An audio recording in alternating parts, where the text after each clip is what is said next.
8 seconds early. How about that? I jump in early for you guys because I saw how many people were here, and I was like, I got to go in 8 seconds early. So, hi everyone. Good to see you. Look at all the people that are in, making comments already. Hi everybody. Welcome to the live stream. Can everybody hear me? I assume that you can, because if you couldn't, I would be seeing messages that said, we can't hear you. Great. Hi, everyone. Hi, Keith Harper. I'm glad you're able to make it. What is it, 2 a.m. where you're at? Danielle, Michael, Chrysula, Silvermander's in, Captain Dummy Talks in, all these people. Ellen, hi, you guys. I'm not going to scroll all the way up, but hello, everyone. Good to see you. I've got Stella with me right now. That's a little foreshadowing to next week's video. But there's Stella. I wish the camera would focus on her. It's like the only thing in frame right now. There we go. Look at Stella. How pretty is she, right? All right. So I'm not going to have her for too long, probably, because she's all about distracting me. But here's what we have. We've got Amy Bentley is here to help me out hang on. Amy Bentley is here to help me out. Hi, Amy. Hi, guys. Hi, Bob. Oh, I can't hear you unless I do this. No, like you're not going to be able to hear me unless you hold up your headphone stuff. But you know what? As soon as I see you talking and I can't hear you, it just reminds me to hold up my headphones. So, hi, Amy. Thanks for being here. You will wave your arms frantically if I miss a super chat. Is that the idea? Absolutely. And then if I don't see that, you'll text me, right? Yeah. Fantastic. All right. Hey, everybody, look at Amy's fantastic background that she has. That's a different background than you're used to seeing, right? All the nerd stuff.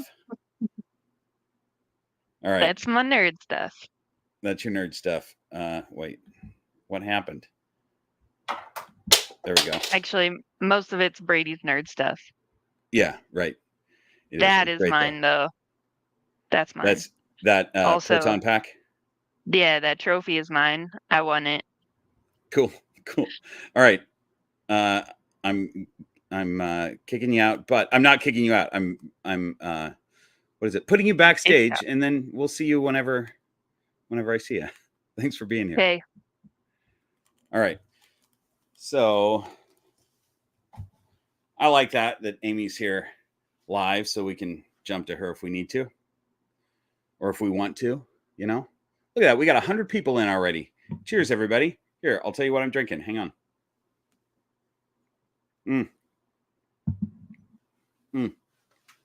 That's lovely.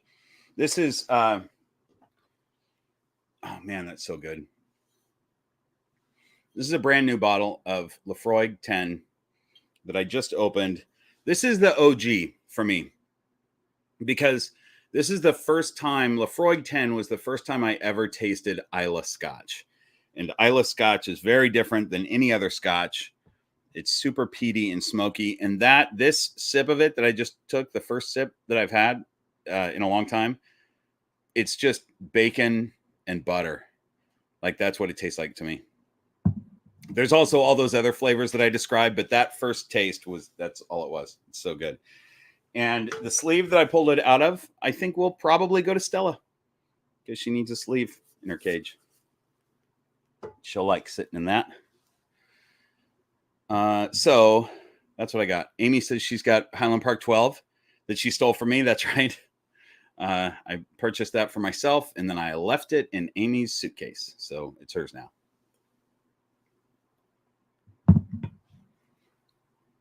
That was at the duty-free store on our way back from Suriname. Okay, so where are my notes? Right here.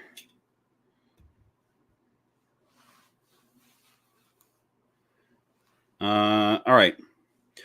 So news real quick. So we have, first of all, as per usual, we have a ton of Q&A to get to, and I'll do that. But I've got some updates and some news and we'll get to some Q&A from you guys and super chats. Here's one actually right now. Hold on, let me find it. Danielle, you are the first. I wanted to be the first. Am I the first? Yes, you are, Danielle. Thanks for that super chat. That was very nice. So as Danielle just did, you guys, I will see eventually whether I see it right away or whether Amy has to poke me in the head for it. I'll see your super chats. I will not necessarily see all the questions that are on here because they come fast and furious. But as a reminder, there are a ton of experienced keepers in the chat, and they're all very nice. This is such a nice community. So if you're watching this live and you have a question that you'd like me to answer, but you don't want to super chat it, just ask the question. I might see it and I might answer it, but there's a better chance that somebody else will see it and answer it. So when you ask your question in the chat, keep an eye on the chat because you'll have experienced people answering those questions. So that's a great way to get your question answered. If you want me to see it for sure, send a super chat because that helps out the channel for one thing, and it also gets my attention because those are in color and highlighted. So there we go. Here's one that I just saw. Am I going to any expos soon? No. I'm really tentative. I'm not sure. I don't think so. I have my own performances coming up that I have festival shows that I'm doing, and those are all planned. I don't think I have any festivals planned until Tinley in October, although I'm sure I'll end up at one or two before Tinley. So there's that. Okay. I just got rid of my notes. I need these. All right. So big news. Lucille laid eggs. Lucille is my pied ball python, and she laid eggs last week. I was expecting her, based on her pre-lay shed, to lay like in a week and a half. And as per usual, she surprised me with eggs because last time she laid, she surprised me. And so one of the questions on Patreon here is if I'm expecting any pieds. And yes, I am. This clutch will all be pieds because the father is Captain Farrell. Am I right about this? Yes, the father is Captain Farrell. So these will all be pieds with some leopard and some Enchi. Every one of the babies will be a visual pied. And there'll be possibly het for hypo and possibly het for ultramel, but I'm not worried about that. So anybody that wants pieds, if you're on my Patreon, you will have an opportunity to get on that wait list as soon as those babies start to pip. So that's that. What else? This is kind of a thing for Patreon also, but I want to mention it here. We are planning a Southern California herping trip for next month. It's like in less than a month right now in Southern California. And I want to let anybody that's on Patreon know that if you want to go to this, you have to let me know in the chat that's on Patreon. In the community tab, there's a chat that's planning for the Southern California herping trip.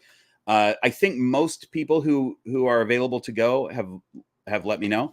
But this is just for people that are kind of in the local area and are wanting to do either a Saturday day trip, or you could choose to do Friday night with me and then stay in a hotel or whatever, and then we'll do Saturday with everybody else. So that's the deal. If you want to do that, get on Patreon and let me know if you're in the Southern California area.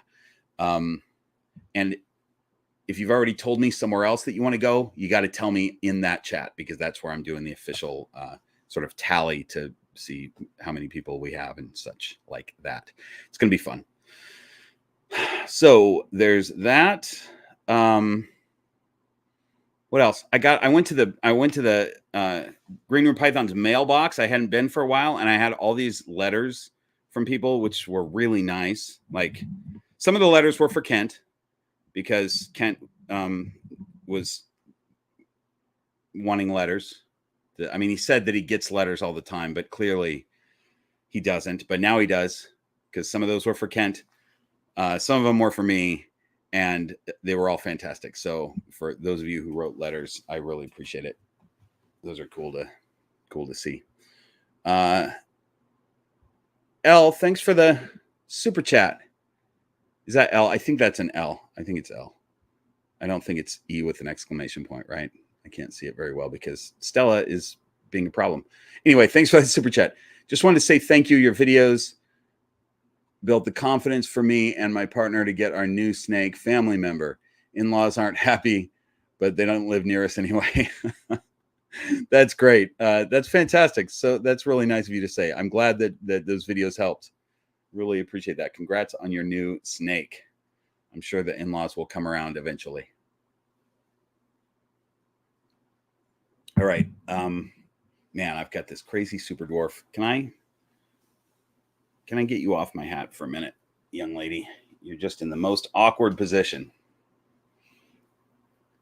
I brought Stella outside for about 10 minutes right before this because it usually gets her to relax. But I think the fact that I'm still holding her, normally, I talk about this in next week's video, but normally I bring her outside, let her hang out in the sun for a little bit, and then she comes back in and she'll curl up and fall asleep somewhere. And I thought it would relax her, but because I'm still holding her, she wants to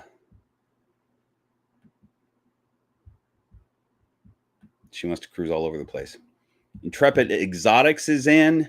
That's right. All the cool kids are here. All of them. And a couple of them that aren't cool, but we're not going to tell them who they are. So that's, well, I'm one of them, for one thing. Okay, hold on. I'm scrolling down. And there's a lot of people in early. We got 154 people in. If you're enjoying the live stream, hit the like button because that helps to push this out to more people while the stream is going, which is cool.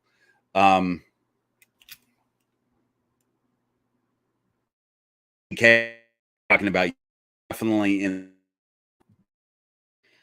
All right, where else are we at? I got Stella messing with my stuff. Here's what she's messing with. Look at this. This is a thing that I got from this tribe in Suriname that makes jewelry to make money. You walk into their little village, and they all come out and they set up their tables really quick, and they sell stuff. These are all seeds, and I think that's a boar's tooth, maybe. Anyway, it's pretty cool. We bought a bunch of jewelry from them. All right, we're gonna get to some questions here. Did I say everything that I want to say? I think so. I think we're gonna bring Pip out and put her on her little thing. If you were here in the last live stream, or maybe it was the live stream before that, I can't remember, but I had Pip in her little play area and had a camera on that. So we're gonna do that in a little bit. I'm gonna either let Stella go or put her away. Letting her go might be a bad idea, but I might try it just because I have to watch her sometimes. You know what? Let's just try it. Let's see what happens. Let's just let her go. Hey, lady, come here. You know what? Let's do this.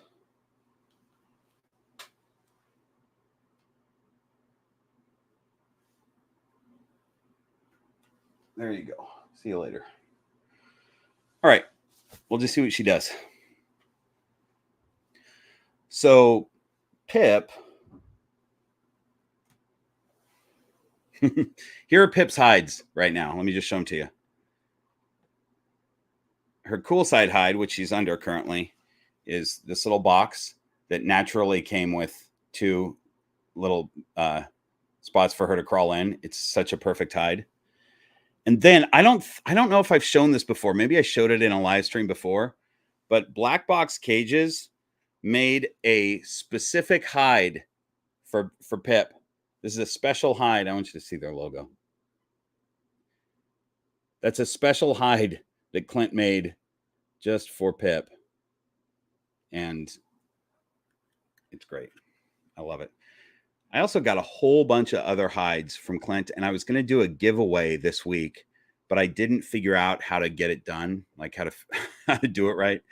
And so we're not doing a hide giveaway this live stream, but we might next time because I have a lot of hides and I could give them away. So here's little Pip. She's doing good. We'll let the camera focus on her for a second, and then we'll put her in her thing, in her little play area thing. There we go. Look at that girl.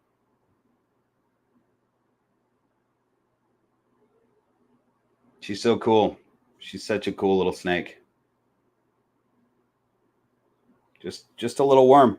Although she's grown a lot since I first got her. You know, she was 9 grams when I first got her, and now she's probably 15, something like that, I would say. She eats great, loves her food. She is perfectly target trained. And what I mean by that is, unlike many of my other snakes, Stella, are you listening? She doesn't strike at the target, but she knows exactly what to do. As soon as she sees the target, she rushes over, touches it with her nose, and then I give her a little tiny mouse or a little tiny reptile. But she learned quick, and she does it perfectly. She so far has not confused her target with food, but she knows that it means food is available if she touches it. It's pretty crazy. Hey, Clint. Clint is in, you guys. Clint, I was just talking about you. Were you here when I was doing that? Hang on. I can't use my... There we go. Clint at Black Box Cages is here. I was just showing off that really cool hide that you made for Pip. Oh, why doesn't my mouse pad work? Crazy. All right, so let's get her in. Look at this. Let's get her in this little thing, and we'll see what she does. Last time I put her in here, she just started sort of glass surfing, which is not what she normally does. But I also hadn't had her in this very much. Like, it had been a while since she was used to being in here. And it's still been a while since she's used to being in here. So we'll just see how she does here. And it's also reconfigured. Like that plant, she doesn't really know. There's a rock in there that she doesn't know.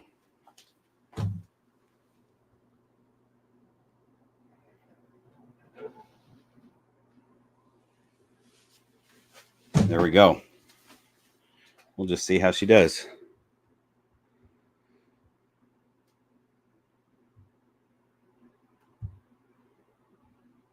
What if we do this? Oh, there we go. So just watch her for a minute. It's not the best shot for you guys. Like, I'm seeing her much better than you all are, I think. Sorry about that.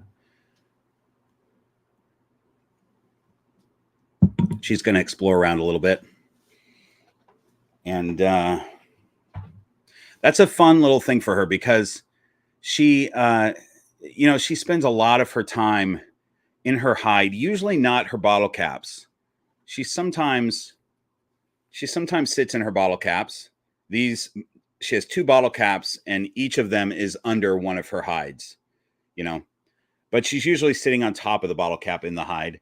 And that's kind of where she lives, but it's not because she's scared. Like, she's pretty bold, and she's totally happy to come out and inspect anything that she notices happening outside her hide. She'll come right out to see what it is.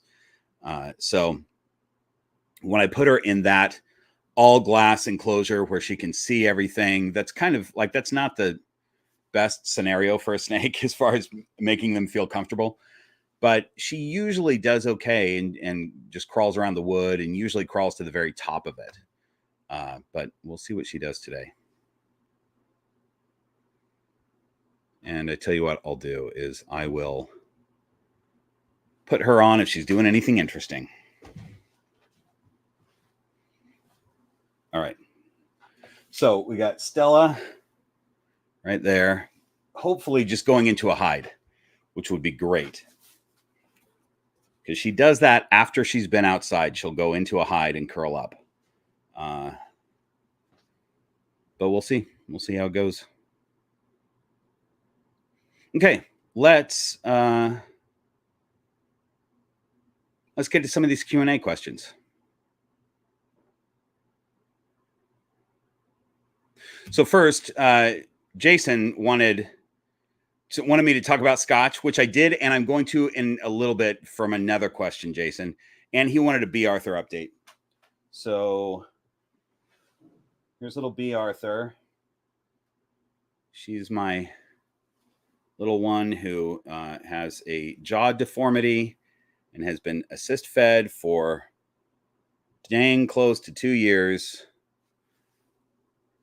I wish the camera just knew to focus. She's been assist fed for a couple years. She took a meal on her own. That's the side that has the jaw problem. She took a meal on her own a while back, and she has not taken a meal on her own since. So I had said that my plan was to not assist feed her anymore. It's kind of the rule that if the snake has eaten on their own, they know how to eat. You don't need to assist feed. But at this point, I kind of think like that. I think that might have been kind of a fluke. So I'm trying to get her to eat on her own again, but I did give her an assist because it had been over a month and she's pretty skinny anyway. So I need her to have some food in her. I think that she knows how to eat, but I need to see her do it a few times, you know. I don't think she'll ever be a good eater. Like, I don't think she'll ever eat each week. She'll probably eat once every 3 weeks or something like that, once she really gets going. But who knows? It's a tough situation with her. But it's just patience, you know. All right. So Amy has, aside from that one, that's a question that I added to this list. But aside from that, Amy has put this together for me, and she's put it in different categories. She takes all the questions, reads them all, and plugs them into categories, which I think is great. And I appreciate. Here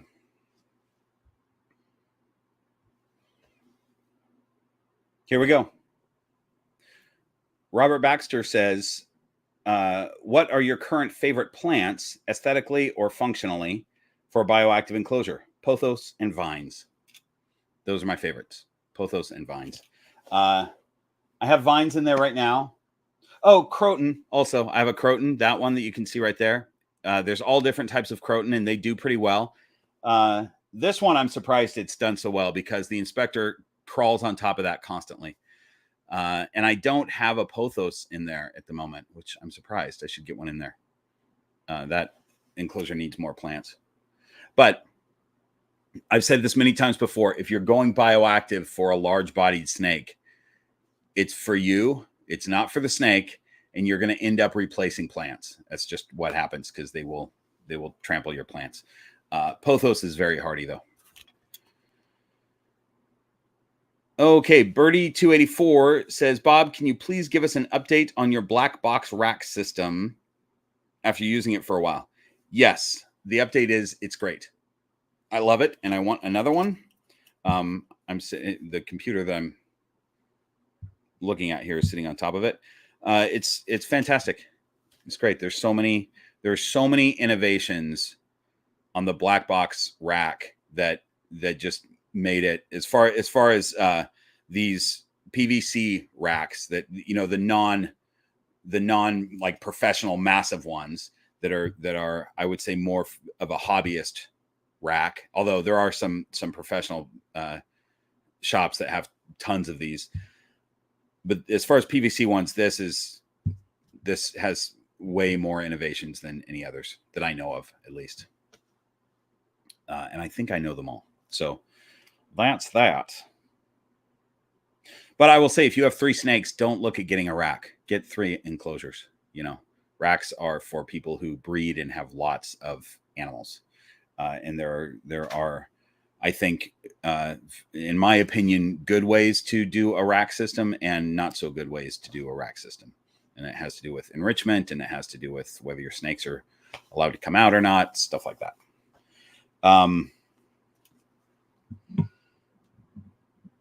Not to disparage anybody that does it differently than me, because most people do things differently than I do. But that's just my thoughts on it. Okay. Danielle says, what are you most eager to find while herping? Have you found it on an adventure yet? Well, yeah, the anaconda was one of my, I have a lot, but I would say top on my list right now I would love to find a retic in the wild.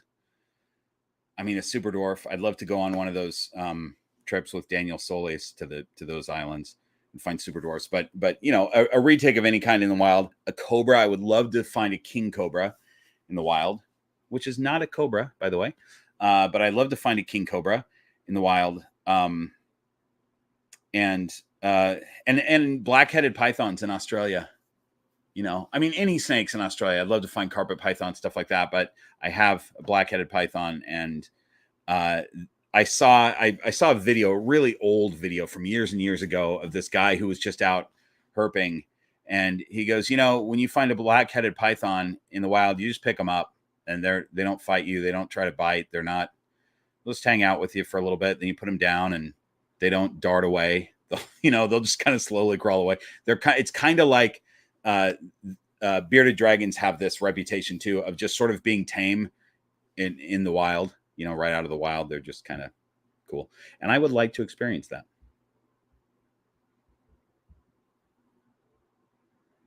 DJI Fly, thanks for the super sticker. Do you have a question to go with that? I appreciate that. I don't understand the difference between a super chat and a super sticker. I should learn how YouTube works. But thanks for that. I appreciate it. Okay. Did I answer that last question? Yes. Okay. Harper CD says, you always say to check out other people, not just you. Yeah. Research. Are there any other sources recommend, especially for ball python? You know, a lot of the ball python content is great content, but it's focused on breeders, and that's why I specifically don't do breeder content, like breeding content. Also, I don't think I have enough experience to do breeding content. I've only been doing it a few seasons, and but I think that's been covered. So the idea is to find channels that have other content. You know, Rob at Royal Balls, it does have mostly breeder content, but he's also doing some really cool experimenting with free roaming and things like that. And he's a very scientific guy. We talk a lot. We don't always agree on the you know, we don't always agree on the point that we're making, or the this happened because of this, you know, but we do talk about it offline a lot. And I'm actually hoping to go visit him in Malaysia. He lives in Malaysia, and I'm sort of planning a trip right now to do that end of this year, maybe next year. So he's a good one to look at. And then, you know, do all the big ones, you know, Snake Discovery and Wickens and Dave Kaufman and Camp Cannon and all those guys for just cool reptile stuff, or all those channels for cool reptile stuff. And then I'm trying to think of anybody else that's just ball python specific. And there's a ton that are good, but I'm not naming them because they're breeder.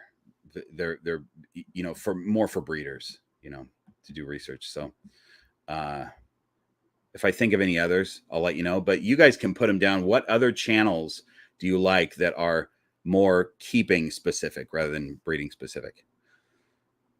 Courtney, thanks for the super chat.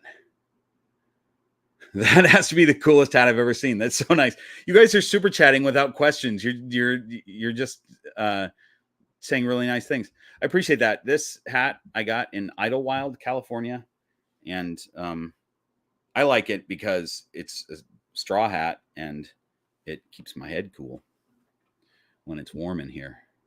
And my snakes can crawl on it. Oh, by the way, I should check on both of my snakes. Here's where Pip is. Whoops. Here's where Pip is. I wish I could zoom in on her, but I can't. She's just hanging out on the floor right now. And here's where Amy is. If anybody wants. So there's where we all are. I was about to stuff food in my mouth. I can't hear Amy, but you guys probably can. All right. I'm removing those two. All right. Those are the two cameras that are up right now. My second camera and Amy's camera, all the way in the great state of Utah. Is where Amy is at right now. All right.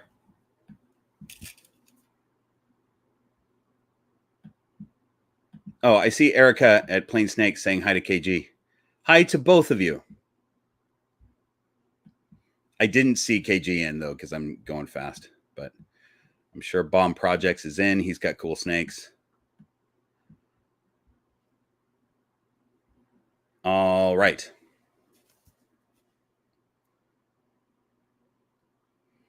Hold on. I'm going to find it. Okay, so Kent Bolliard asks, have you ever been interested in coolibrids? One of my favorites. I have a black milk snake, and they're the largest of the milk king snakes. Changed from tricolor, very beautiful, iridescent black.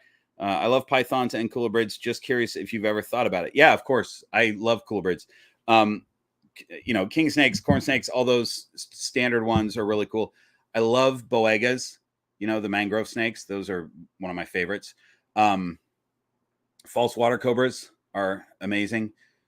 The dry marcon, love those. Indigo snakes and crebos. Yeah, coolibrids are great. And but I've got a channel called Green Room Pythons, and so I've stuck sort of with pythons, except for the young man who I think is in that box. That's a Rise mushroom coffee box. I tried that stuff. Have you guys seen that? The Rise. It's like healthy mushroom stuff that's kind of like coffee. I hated it the first time I tried it, and then I had another cup, and it was pretty good. Laura, thanks for the super chat. I appreciate that. Let me know if there's a question to go with it. Amy will probably see the question and flag me down if you have one. Thanks for that. It's really nice. Have I missed any others? I don't think so.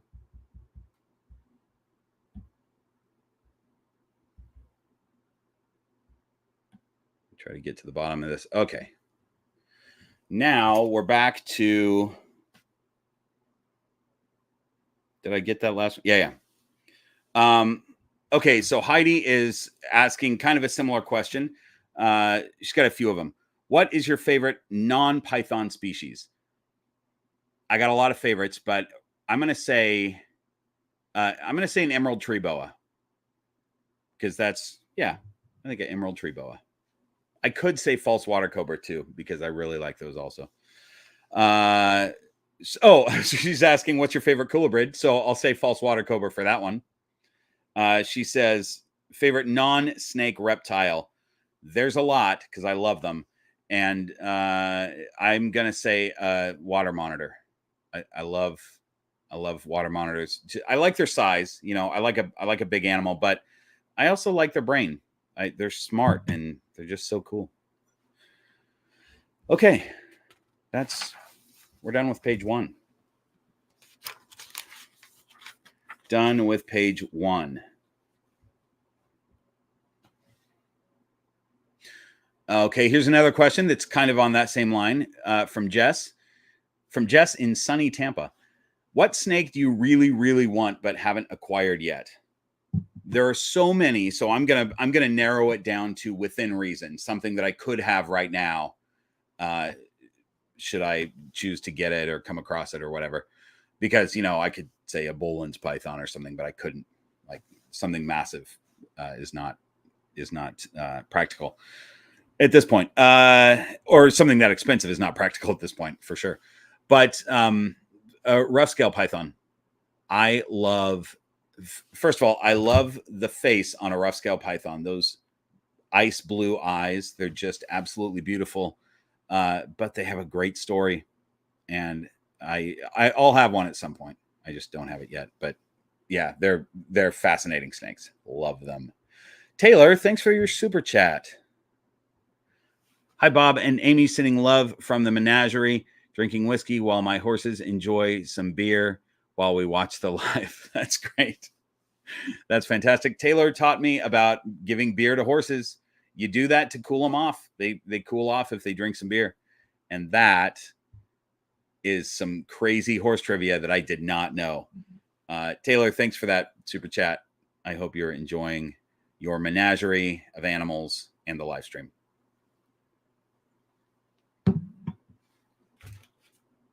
Where are we at here? All right. Lyra says, can you recommend... Oh, Amy, hold on. Amy's flagging me down. I saw that out of the corner of my eye. Hi, Amy. Hi. Hey, I'm going to go get flashlight so it's easier to flash you down. Laura That's a great has idea. responded. She has a comment, not a question, that she would like to have attached to that super chat she sent you. She says, I just wanted to say that I love the channel and Bob is such a great guy. I learned a lot from this channel and finally got my own ball python because of him and Brian. Oh my gosh, that's so nice. Congrats on that new snake. That's really cool. Thanks, Amy. Thanks for flagging me down. You're welcome. For that. Okay, see ya.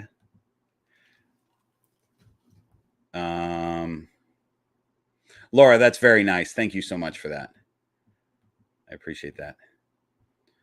Tara, thanks for your super chat. Hello, Bob. That's all. Thanks, Tara. You're the best. I appreciate that. Chelsea, thanks for the super chat. Got a new EcoFlex 36-inch tank for my fire killer bee. The top is all mesh. I live in Monrovia. Should I get a new top to keep the humidity up, or is mesh okay?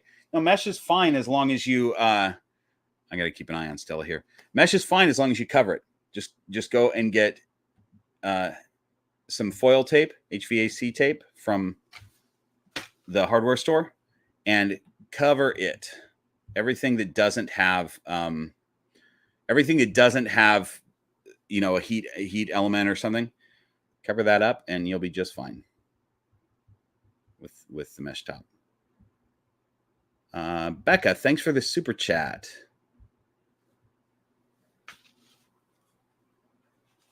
What's your opinion on green tree pythons? Have you ever had one? I've not had one, but I love them. I think they're fantastic. The reason that I haven't had one is that they seem to me, now, if you keep one and you disagree with this, please tell me. But they seem to me that they need a little bit more attention than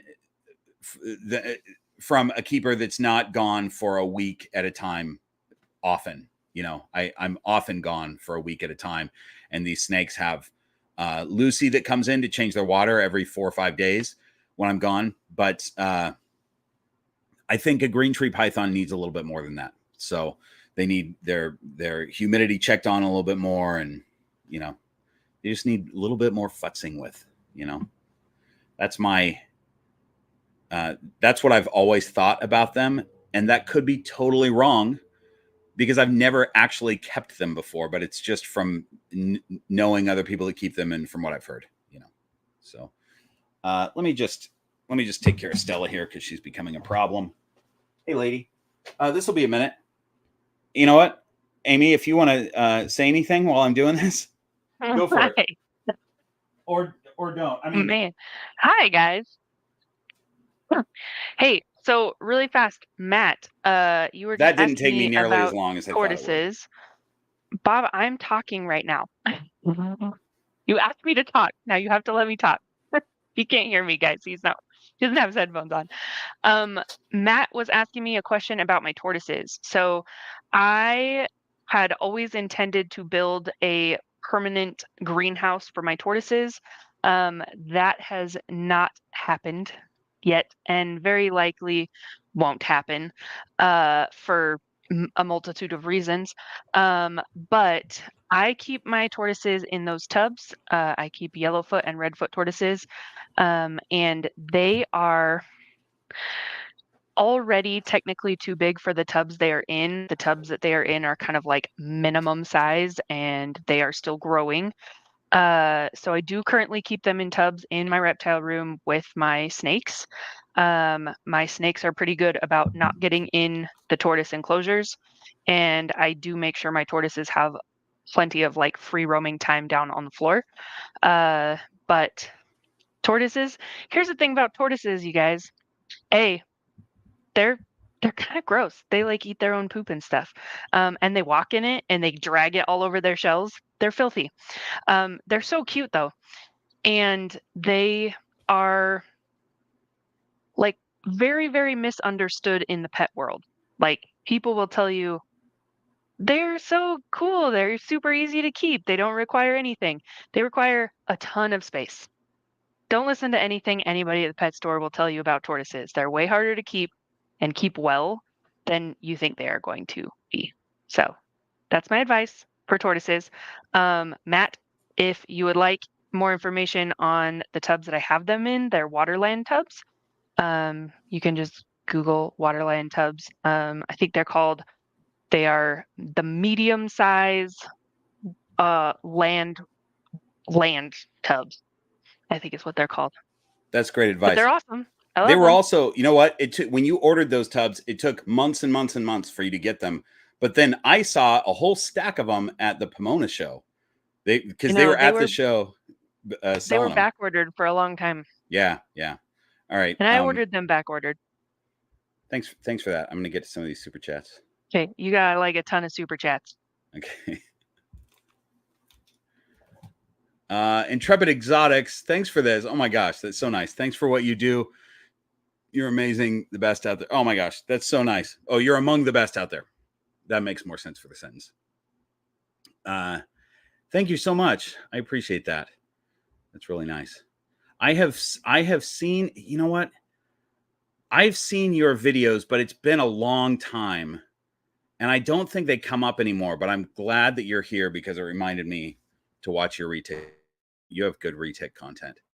How you like this, where that you watch or you've seen, you go, oh, I like that person. Even if you subscribe to them, sometimes this happens that YouTube just all of a sudden won't show you their videos anymore. And then you kind of forget to watch their stuff. So anyway, but Intrepid Exotics has good reticulated python content. Thanks for that super chat. It's really nice. Did I hang on? Okay, now we're going down.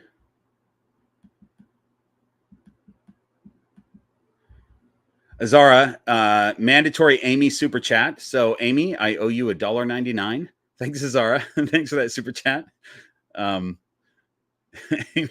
Amy did one of these with her arms. I can see her, so she's clearly happy about it.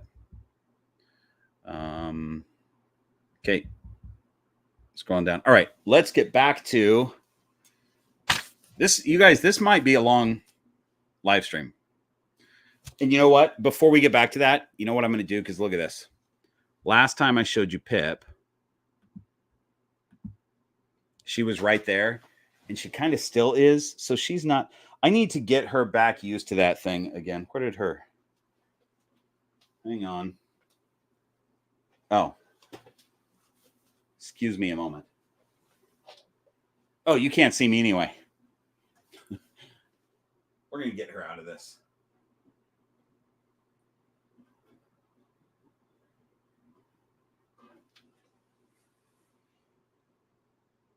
I usually pick up Pip with the hook because she's so small.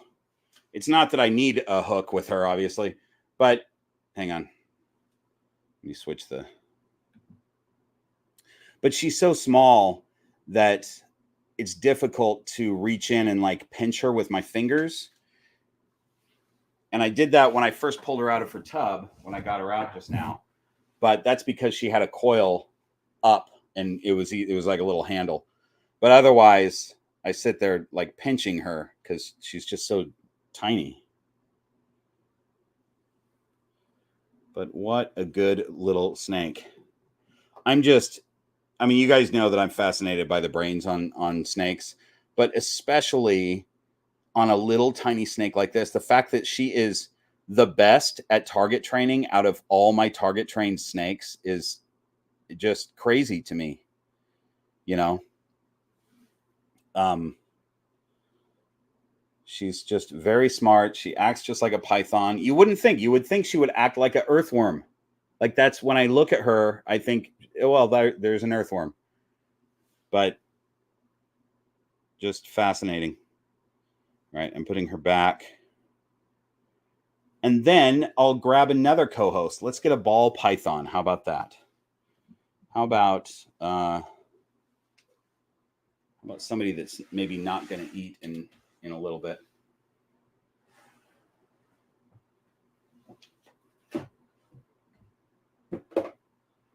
Like this mama.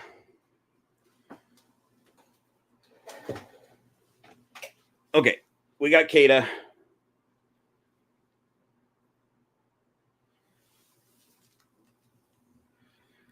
We'll see how she does.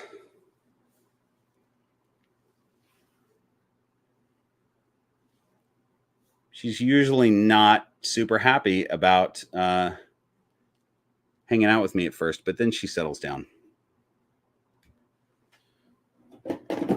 This is a snake that usually when she comes out, it's because I've opened her tub and she chooses to come out. So I let her out when she wants to, and I usually don't mess with her. So it's really just for videos or live streams, or oftentimes I'll bring her if there's a kid that wants to see some snakes. Yoli, my neighbor, is a music teacher, so I have kids that are in the very close vicinity that often want to see snakes. And Kata is a good one to show them because she's all white, and that's less intimidating for a lot of people. And it's not the kids that I'm worried about; it's the parents. They're all have kids that are super excited about a snake, and the parents are like, "Oh God, I don't know." And then if I bring Kata out, they're delighted. So, all right, let's see where else we're at. Yes, she is a super yellow belly. She's an ivory, which is what we call super yellow belly. Where are we even at? I feel like it's been an hour since I've even looked at this thing.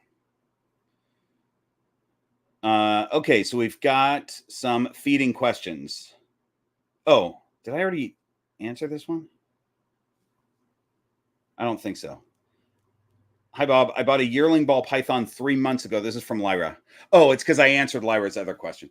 I bought a yearling ball python 3 months ago, and she still hasn't eaten. I tried different sizes of rats, checked temps and humidity, even pulled out the hairdryer, but nothing. She was previously kept in a rack that was far too small for her, and now in a 4x2x2. Could her new home size be the issue? If so, how do I overcome this? Yes, absolutely, that could be the issue. A snake, even if a snake is in what we consider too small of an enclosure, we go, oh, wow, that snake needs a lot more room. If that snake is used to that, that's their comfort zone. And so if they all of a sudden go into a 4x2x2 from a rack, that could cause them to stress out enough to not eat. So that could be the problem. And that's probably the problem. But the other thing I would make sure that you're doing is make sure you're offering exactly what the previous owner fed the snake. So it's possible that the previous owner fed the snake live, and that's what you might have to feed them to get them going. So make sure you're doing that. You're offering exactly what they ate before. And then if they're not eating, the way to overcome that is you got to switch them to a tub for a little while. Not forever, but just get a tub at the hardware store or whatever, and heat mat, set that up, and have them in there for a little bit. Make sure that they have tons of, make sure they have hides. In that 4x2x2, you'll want to make sure that they have tons of hides once they're ready to switch back into it. clutter, hiding spots, stuff like that, so that they feel as secure as they did in that little tub that they were in. So that is my advice. Okay, hang on. Let me get to, I think I've missed some super chats. Hang on.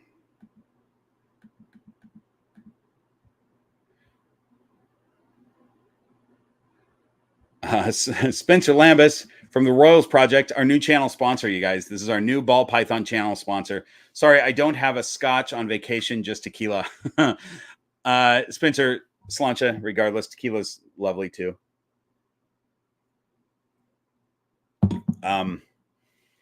Spencer is a friend of mine that I've known for much longer than I had the channel, and he lives up in Idaho. And he is our new ball python breeder channel sponsor as of right now, basically. And I was going to have him on the live stream this week, but he's on vacation. So we'll do it next live stream. We'll have him on. But Spencer is making some amazing stuff. He has two of the best snakes that I've ever produced. He got, and he's breeding a bunch of stuff.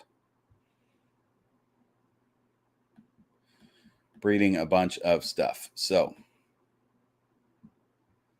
Danielle, thanks for another super chat. I get a little offended when I come across people that haven't seen your channel yet. It's the perfect blend of advice, humor, and compassion. Oh my gosh, that's so nice. That's lovely, Danielle. I appreciate you. You've been on board with the channel since the beginning, I think. You've been around for a long time, and I appreciate that. And it's nice that you get offended. They don't know my channel. That's really nice. Okay. I think that's it. I don't think I've missed any other super chats. Here comes Kata crawling around the hat. She's going to ruin it because she's too big to be crawling on a hat. But I like to let her because she, I want to let her go where she wants to go, especially for a snake. So my feeling on handling snakes is that you want to let them feel like they're able to do what they want to do. Even a wild snake, hand over hand, rather than holding them by the head. And you saw in my Suriname videos with, the super bitey, rear-fanged venomous vine snake. I held that snake by the head carefully, and I held the anacondas by the head carefully. But aside from that, in fact, the last anaconda that I had in my trip before that to the Amazon, I didn't hold by the head. I just went hand over hand with that snake. And I got bit a couple times. But my point is, I'm going off track. My point is that letting them feel like they can do what they want to do is really helpful. And for a snake like Kata, who doesn't enjoy being picked up, she was raised in a tub and probably was never handled before I got her as an adult. And so she's just not super comfortable with being handled, but she knows I'm safe. She also knows that if she's out and about roaming, she can crawl over my lap, and she does sometimes, to get from one end of the couch to the other if she wants to go to the other side of the couch. She knows that if she crawls on me, I'm not going to pick her up, because I never have. I've always just let her go where she wants to go. The only time I pick her up is when she's in her cage, or when I'm putting her away. So she's already curled up somewhere and gone to sleep, and then I'll pick her up and put her in her cage. So she knows I'm safe. She doesn't want to hang out. And I get that. She wants to do her own thing. So she now has the entire weight of her body on my hat. And that is not a light weight. I'm surprised that my hat's holding up, actually. That's pretty good for a straw hat. All right, let's see how long this lasts. All right.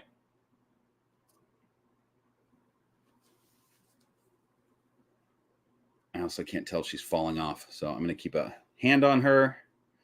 Okay, Justin says, can you please go over some feeding techniques and food for yearling ball pythons? How do you heat your mice/rats?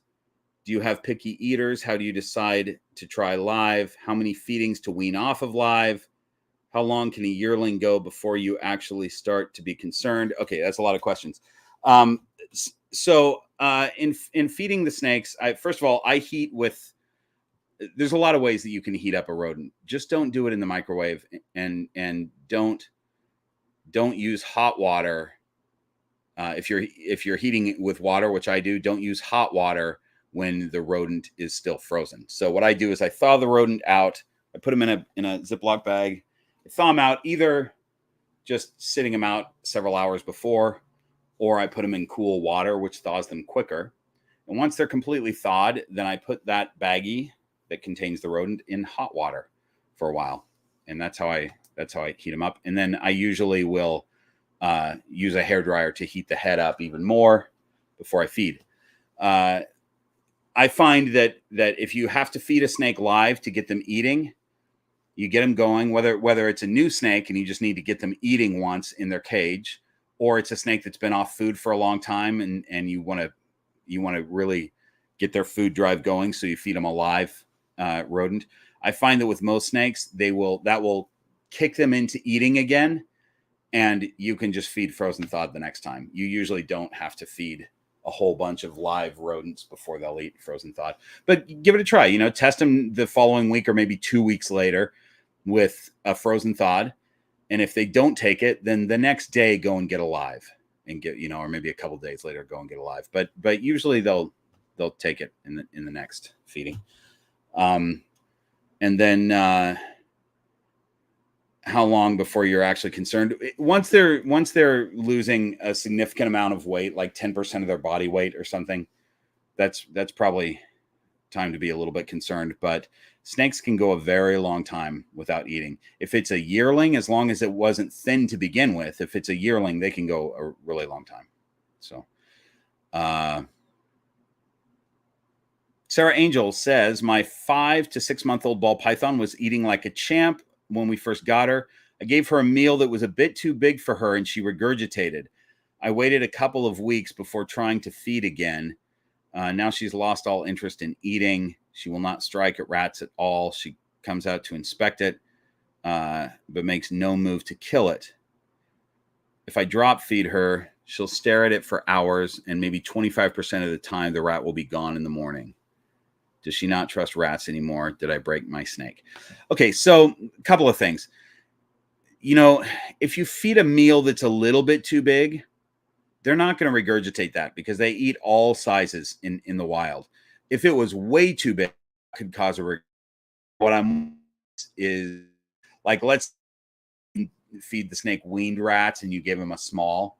That's not a huge, that's a little bit bigger, but it's not regurgitation bigger. So what I'm wondering is if the snake maybe ate a meal that was a little bit large and their heat is not enough to digest that meal, so they regurgitated. So check that heat. Make sure they're at 88 to 90, so they've got plenty of heat to digest. And then, that's great that 25% of the time they'll take a dropped meal. Most ball pythons won't take a dropped meal at all. I don't think you broke your snake. I think that they just decided to be picky. May have been because of that regurgitation, but what I would do is go from, if you're offering food every week, go for offering every 2 weeks. Give that a try, and maybe offer a little bit smaller, because if in fact it was way bigger than they should have eaten and they regurgitated because of that, maybe just give them smaller meals than they normally would take, and see if they take it. Just experiment with a few of those things. DJI Fly, thanks for the super chat. I'm getting ready to purchase my baby northern emerald tree boa from Dutch Arboreals. Have you heard about them? Or Glenn, kind of sketchy, spending 800 plus, but he's one of the few breeders I've found. I don't know them at all. I wouldn't say that they're sketchy for charging 800. It's going to be the morph, or no, it's an emerald tree boa. 800 plus for an emerald tree boa is that's right in there. If it's a northern, $800 is great. I've seen captive bred. Make sure, make sure it's not make sure it's not wild caught. You know, I would not buy a wild caught emerald. I've said that in many videos. Usually the ones where I'm out in the jungle catching emeralds and relocating them. You know, as long as it's captive hatched, that's a pretty good deal for a northern, you know. But I don't know that breeder. So, and I also, you know, I haven't really been asked this in live streams before, but I'm probably not going to give my opinion on breeders, even if I know of them. Like if they're a friend of mine and I know them really well, I'll tell you they're great. But I would be hesitant to talk about other breeders otherwise, you know. But I don't know that guy. I don't know Dutch Arboreals. Okay, Justin Hall, thanks for the super chat. Thanks for answering all my questions. New Snake Dad here. Congrats, that's cool. Love the channel and Patreon community. You rock, Bob. Oh, thanks, Justin. That's really nice. I appreciate that. That Patreon community is really cool. I love that we're going to start doing the in-person meetups this year. I'm really excited about that. Okay. Let's see if I can grab this without dropping Kata. She's doing pretty good. All right. Robin says, getting my new baby super duper dwarf retic. Super duper dwarf. That's a new category for him. I know with ball pythons, you gauge size of food by thickest part of the body. Does the rule work with super dwarf retics too? That's a great question. Yes, except you can go a little bit bigger with super dwarfs. There's a number of ways that you can feed super dwarf retics, but keep in mind that a ball python is a heavy-bodied snake. They're fat, and super dwarf retics are not fat. I mean, retics in general should not be fat. You see mainland retics in certain channels, and they're massively fat because they're super obese, and that's unfortunate. But the fact is, they should be lean and thin. They have a long stomach, and they have the capacity to take a larger meal. So I have fed Echo and Stella. I talk about this in next week's video about their feeding, that I've fed them very large meals and I've fed them small meals. I've fed them meals that are probably almost twice the size of the thickest part of their body, and they can take those just fine. So that's usually a quail that is 2 to 3 weeks old, and quail will digest a little quicker. They're a little easier for them to digest. So I'll give them a big one. So you can go a little bit bigger is my point. Elizabeth, thanks for the super chat. Just hopped on to say hi, and for everyone to hit the like button. I'm going to have to catch the rest later. Keep up the awesome work. Oh, that's so nice, Elizabeth. Thank you so much. Yeah, hit the like button, you guys. Do what Elizabeth says. That's really nice. I appreciate that. I hope you enjoy it when you watch it later. Get caught up here. Okay. There we go. All right. Next one is from Bug and Pop. Do you recommend occasionally varying the snake's meal, switching it up from a small rat to a jumbo mouse, size of meal, etc.? I do recommend that for certain species of snake. For this particular species of snake that I'm holding here, the ball python, I don't necessarily recommend that. I do have ball pythons that will, if they're on a small rat and I end up with an extra jumbo mouse, they'll eat it. Or a weaned rat maybe is probably more close to the size of a jumbo mouse. They'll eat the mouse, and I have no problem switching them back and forth if I have an extra mouse, like I know which ball pythons will take it. But generally with a ball python, you want to stick with what they like to eat and don't mess with it too much. That being said, there, other species of snake that are more food motivated. I'm going to put Kata back while I'm talking because she's ready to go. Other species of snake that are more food motivated. Hang on. Now I'm distracted. She wants to, I'm going to put her on the ground because that's where she wants to be. You guys probably figured out what the end of my sentence was. Other species of snake that are more food motivated can be fed all kinds of different stuff. In fact, I talk about that in next week's video where I show all the different prey items that I feed to my super dwarf retics because they'll eat all kinds of stuff. And so depends on the species. I wouldn't chance it with ball pythons though. I have fed ball pythons mice a few weeks in a row before, and then all of a sudden they won't take a rat. And that's your challenge. Maybe it was a coincidence and they would have stopped eating rats anyway. But I'm thinking of Tiger Lily specifically. She mostly eats mice now. And it started because I fed her a couple mice a couple times in a row.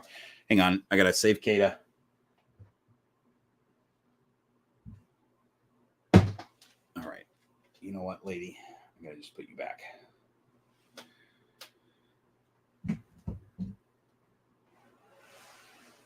Okay.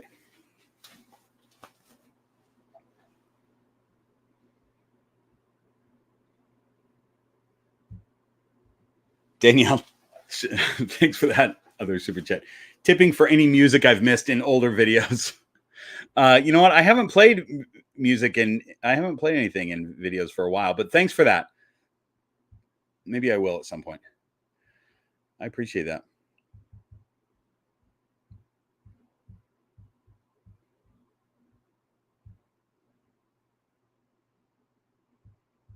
Okay, I'm just checking to make sure I haven't missed anything. Amy's arms aren't waving frantically, so I guess I can assume that I haven't missed anything. All right. We're on to the next page. Here we go. And we're an hour in on this live stream. We still got quite a bit to go. We have 209 people in. Thanks, you guys. Thanks for being here. Thanks for being interested in watching me drink whiskey and play with snakes. Oh, give me some snake recommendations. Who do you want to see? Since I don't have a snake co-host right now, who would you like me to bring out? While you do that, I'll read the next question. Garrett asks, what time of year? Oh, so these are this whole section is breeding questions. And I don't usually do breeding content, but I'm going to answer these questions because we're in a live stream. Keep in mind that I am not the most experienced breeder that you could talk to, but I'll tell you what I do. Okay.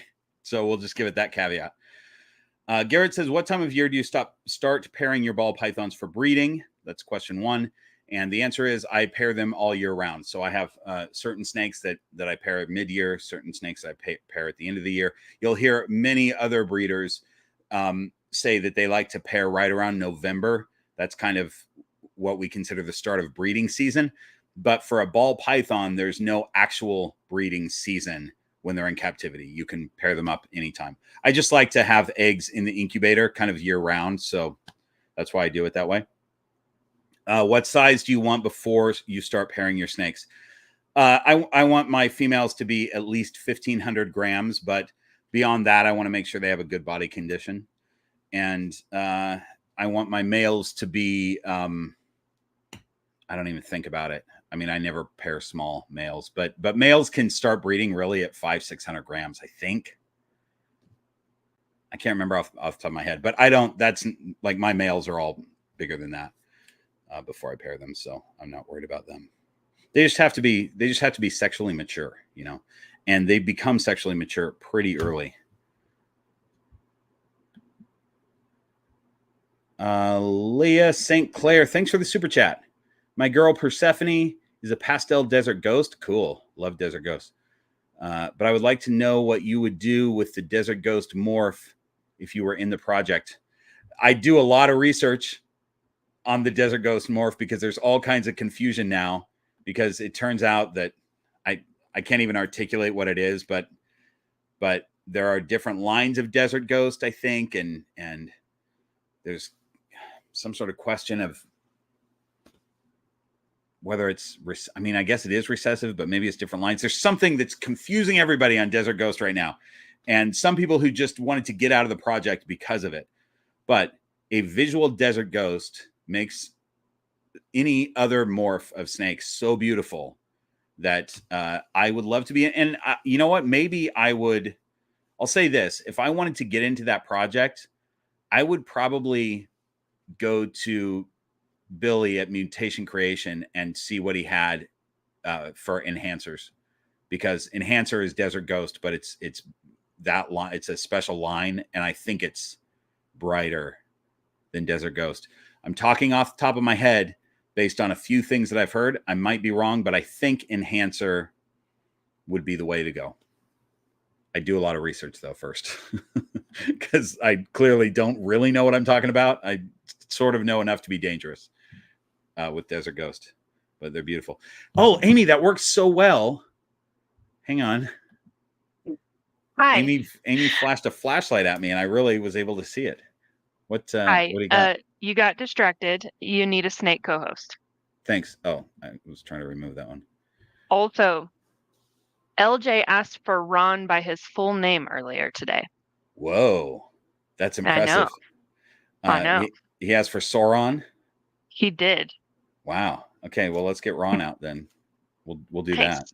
that. Let me see what other people put though, because I told people to put Handsome Dan. People are asking for Handsome Dan. There's Ron, Lucille, Kodiak. So much. Kodiak's in shed right now. Okay, there's a lot for Handsome Dan, so I will get him out, but let's get Ron out first, because you guys haven't seen Ron for a while. So hang on. Thanks for that, Amy. You're welcome. See you later. Bye. Okay. Actually, Amy, come back. Talk to the people while I get Ron. Oh, hello, people. What's up? Yeah. God, you gotta prepare me for this. He can't even hear me. Okay. Hello, friends. How's it going? You got like a lot of super chats going on right now. He still can't hear me. He has no idea. So thanks, Danielle, for another super chat. Hillary for another super chat. You got just a whole bunch of people super chatting you. And by a whole bunch, I mean two more that you haven't. Okay. All right, cool. That I'll you get haven't to got them. yet. Thanks for that. That's so, I realize that I'm really putting you on the spot by going, talk to the folks. I'm going to walk away. That's not nice. I apologize, but you're great. I know. So, all right, Okay. See you in a minute. Okay. Bye, Amy. There we go. And here's Ron, you guys. This boy rarely comes out during live streams, if ever. I mean, I've probably brought him out before, but look at that perfect guitar head stamp he's got. Come on. He's such a handsome guy. Such a handsome guy. Ron is spot nose. That would be the reason for the guitar head stamp. He's spot nose, Enchi. He is just a young man. Look at that face. Come on, look at that mustache. The reason his name is Ron is, I wish it would focus, is because of that mustache. He's named after my two favorite mustachioed Rons, Ron Burgundy and Ron Swanson. All right, getting back to the super chat. While Ron finds the top of my hat, I'm sure he will eventually.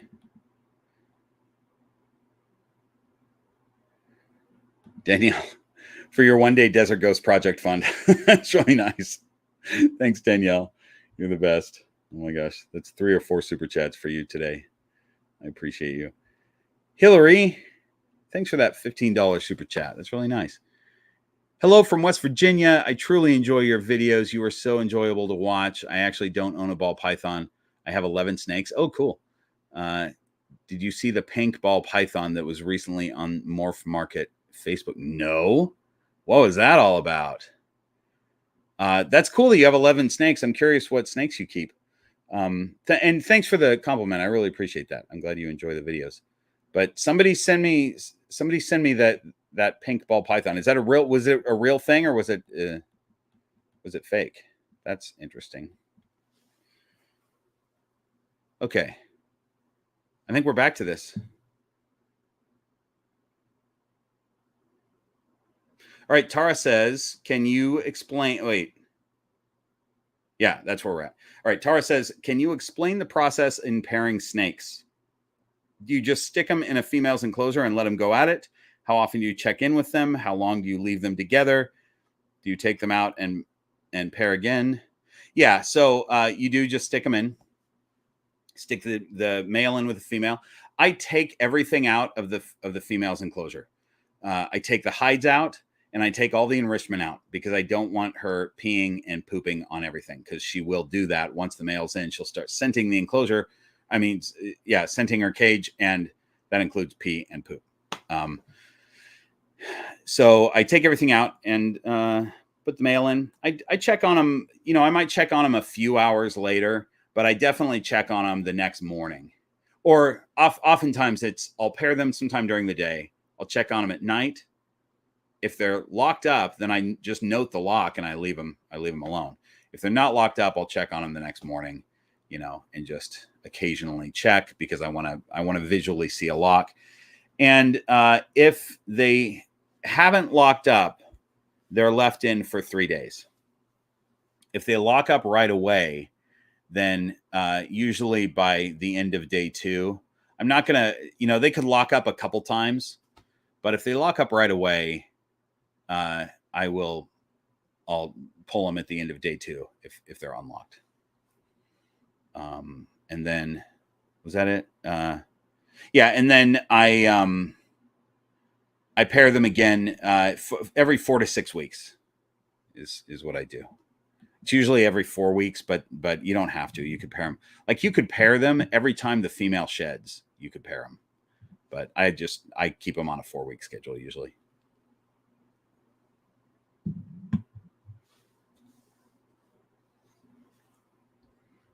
You guys, Brady Bentley's in. This is Amy's husband, Brady Bentley, who's one of my very good friends. Still awake. Also, Amy's trophy is in Kenpo Karate. You should see the crazy amount of medals she also has. Yeah, Amy's won medals in everything. Full-blown WWE style belt. She's kicked a lot of butts. Yeah. Brady, it's good to see you here. So Amy is a member of the Horde of Keepers. Brady is separately now a member of the Horde of Keepers. Usually a married couple goes in as the couple, but I appreciate the way Amy and Brady have done it because it's two separate members. But I love that guy. He never wants to be on camera, but whenever I'm over there, we play skee ball, and it's fun. And we listen to good music, and it's great. We drink whiskey. It's fantastic. All right, here we go. I'll find it in a second. Here we go. Jose says, what does your incubation process look like when dealing with ball python eggs? I put them in an incubator at 88 degrees for about 57 to 60 days. I have a sea serpents incubator, you know, not a big one. Just, it's one that'll take like 9 clutches of eggs. I would never have 9 at a time. At least right now, I would never have 9 at a time. And I don't think I ever want to get to where I have 9 at a time. I'm not trying to be like breeding snakes at that. That's not even a lot compared to many people, but I don't want to be dealing with 9 clutches. Like, that's a lot. So I usually have 1 to 3 clutches in the incubator at any given time. Ellen, thanks for the super chat. Thoughts on the ball python acid gene? I like acid. It does crazy things with the pattern, but I don't know much about it. I think it's cool though. But it's also the same as, is it the same as hurricane? Somebody tell me in the comments. Is acid, was that the thing? I mean, I haven't looked at this in a long time, so the debate may have been settled, but I think they were saying that acid, and I think it's hurricane, but I could be wrong, are the same morph. I don't know. Somebody that knows, put it in the comments. Sorry, Ellen, that I can't answer that definitively. I like it though. It looks cool. That's all I can say about it. All right, Silvermander says, I was discussing snakes with people who don't know and was asked about bodily functions. When we got to hemipenes, there was so much confusion. They asked why they are the way they are. The next day I had a similar discussion. Why do snakes have hemipenes? Can they still reproduce if they injure or lose one somehow? Yes, I believe they can. Hemipenes means that they have 2 penises. And that's the one fact that's going to make all your friends go, what? And then you're going to talk for, like, if you want to talk about snakes to someone and they don't get bored, lead off with that. They have 2. So yes, I believe that if one gets injured or cut off or whatever, they can use the other one. What I know about that is that each one is assigned to a separate testy, and the reason is that they can breed multiple females easily. Okay, Amy's waving at me, but let me finish this, and I'm going to go to Amy. They can breed multiple females, so they can breed with one female, and then they can use the other immediately to go to another female. They don't have that stage where they have to go and play a video game for a while. You know, Amy. Hi. What do you got there? You have several people shouting at you in the chat room that it is, oh, it went away. Confusion and static are the genes. Oh, acid, They were trying to confusion, help you. and static are all 3, not hurricane. Okay, so it's those 3 that are, and is that still a thing where some people say they're all the same and some people say they're not? I'm curious about that. So people I don't know. Yeah. People in the chat that were shouting. No, I know it's not. I'm just asking them. More. I'm asking them. But I love that you're drinking out of a Glencairn glass. Where'd you get that Glencairn glass? My best friend Bob Bledsoe gave it to me. We met. I brought it. I know. I wish Ron wasn't so ridiculous. I brought it I took it out of. I didn't even buy you one. What I did is I took one out of my cupboard and brought it to you last time I drove to Utah. And you know what? It makes well, the now Scotch. I put my thing down and I can't hear you. It makes the Scotch taste so much better. Does it? Good. Okay, this is ridiculous because all right, I'm gonna hang on. Okay, bye, Amy. Thanks for that. Bye. Okay, this is so stupid. He's not even nearly as heavy as Kata, yet he's literally destroying my hat right now. Hang on, Ron. Come on. Look at that. Oh, wrong side. Okay. He's just very strong. I'm not letting him up on my hat again. Okay. Bug and Pop, you're right. I do need wireless earbuds. I have them. I connect them to my phone. Can I also connect them to my computer? I bet I can. Okay. Ron. Nuts. Oh, Math Pig. I love that name. Thank you for being great. Tell Kent he's lovely. That's so nice. I appreciate that. You guys with your super chats and just compliments are going to give me too big of a head. I appreciate you. That's really nice. Did I miss another one? Hang on. No, I got it. Okay. All right. So let's put Ron away because he clearly wants to go somewhere. And then we'll get Handsome Dan out. It's going to be tricky to get Handsome Dan out. Let's get to Ellen's super chat first since it just came in. Thank you, people, Bob and Amy. That's nice, Ellen. Thanks so much. I appreciate that. All right. Here goes Ron. Be right back. Talk amongst yourselves.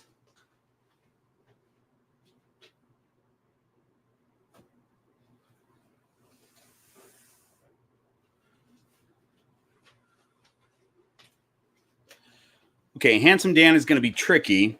So you see this box that you can't see me pointing, but that box, he's sticking his head out of it right now. And I don't think you can see that, but I'm just going to pull that whole box out, and that's how we're going to do it.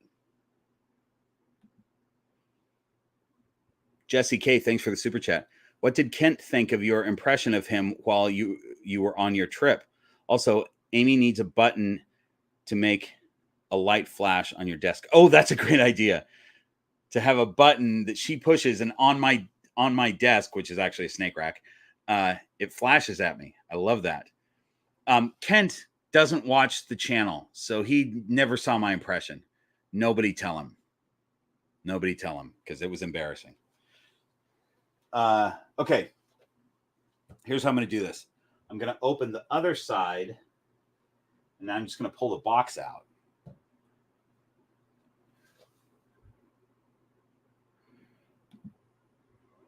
Birdie 284. I did that update earlier. Did you?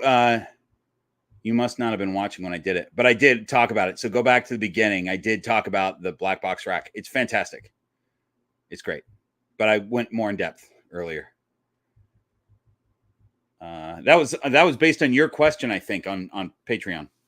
Okay, let's get this boy.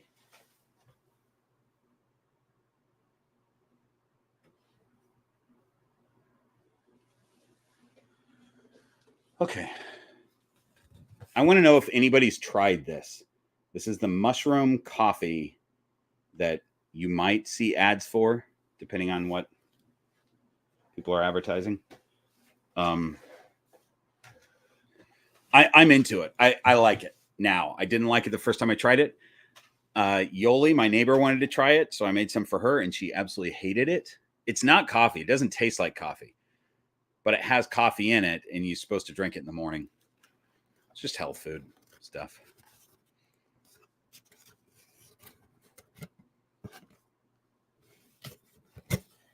So easy to get to this boy. Here he is. Hi, young man. Oh, you're okay, buddy.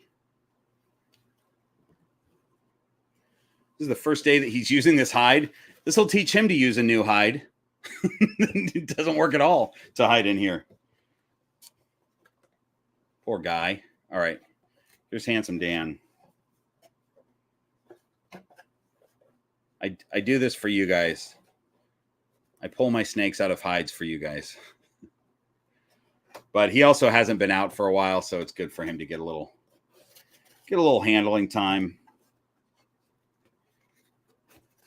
He's another one who trusts me, but would prefer to not he prefer not to hang out with me. He does like to hang out of his cage, though. He's got a number of spots, but he wants to pick the spot that he wants to be in, and it's not in my hands usually. So hang on, I want to put this back just so it goes right back where it was.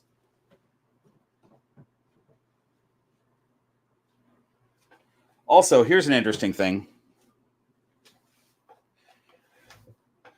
The heat panel on cage is panel is dialed up pretty hot because of a snake that's in there that only Patreon knows about. But because that heat panel is dialed up pretty hot, the bottom of his cage on the warm side is pretty dang warm. And so I've turned his heat panel almost off. I mean, it's way down because now the bottom of his cage heats up enough for him. And he never sits on that side anyway. He likes it. He likes it cooler.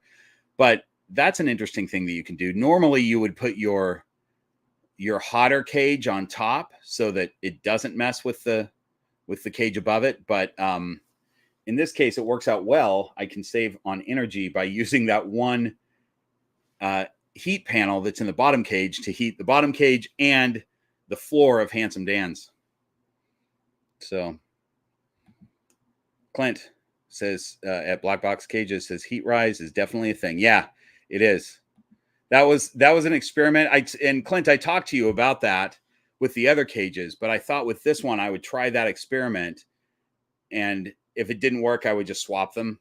But it's actually worked out well in this case to just use that as Handsome Dan's heat.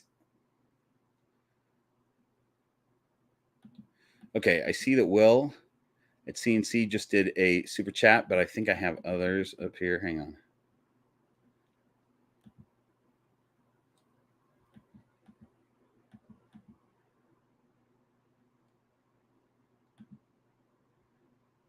Desumasuku. I hope I'm pronouncing that right. That's got to be some sort of pop culture thing that I don't know. Why do hot dogs come in a package of 8, but hot dog buns package of 12? Also, what genes make the whitest bell with little chance of yellowing? So to the first question, I think that somebody did a stand-up bit about that. And I want to say, can't remember who did. But yeah, it's so that you just have to keep buying the stuff. That's why. You see how nice Handsome Dan is? He doesn't try to destroy my hat. He just crawls up there. You know, that's nice. And then the blue-eyed leucistic combo with the least chance of yellowing. Somebody put that in the comments. Somebody that works with blue-eyed leucistics. Mojave and Russo, I've heard. But again, I'm talking without not knowing, because I don't work with them. Or maybe it's Super Russo that does it. Something like that. It's a good question, though, because if you're wanting a blue-eyed leucistic, you want the whitest white. And so it's a great question.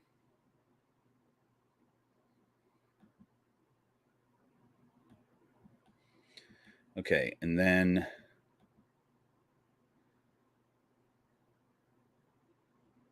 Will at CNC says her name is Macaroon. She's absolutely wonderful. All the kids love her. All right, so Will is referring to a snake that I sent him today. I mean, I sent it yesterday, and he picked her up today. Will is an experienced breeder, and he offered to help me with assist feeding the shark mouth babies. So he got one of them. He got the one that was a Orange Dream Freeway spot nose, crazy looking snake, really beautiful, but with shark mouth. And so Will be assist feeding that snake. I really appreciate that, Will, that you offered to do that, because it's a chore to assist feed. Oh, and you know what? Since we're talking about that, let me just show you. You know, I made a huge mistake in that video in editing, and I edited a part that was the only section that showed what shark mouth is. And I intended to show it, but I didn't realize that I was editing it out, which was really unfortunate, because I got a ton of people saying, what's shark mouth or what's shark jaw? So I made a short, but obviously not everybody sees those shorts, but I'll just show you right now if you were wondering. Here's a little freeway girl that has shark mouth. And it's just when the lower jaw is not developed enough and it gives the snake an overbite. And sometimes they do okay once they get eating, and sometimes they don't. So this little snake had a real hard time being assist fed for a while. And I'm not force feeding them. I'm assist feeding them. So finally, she finally got an assist feed in. So she's had a meal, and then we're going to try again. I'm going to offer her a meal. I doubt she's going to take it, but I'm going to offer, and then we will assist feed tomorrow morning. I'll give her another meal. So that is what shark jaw is.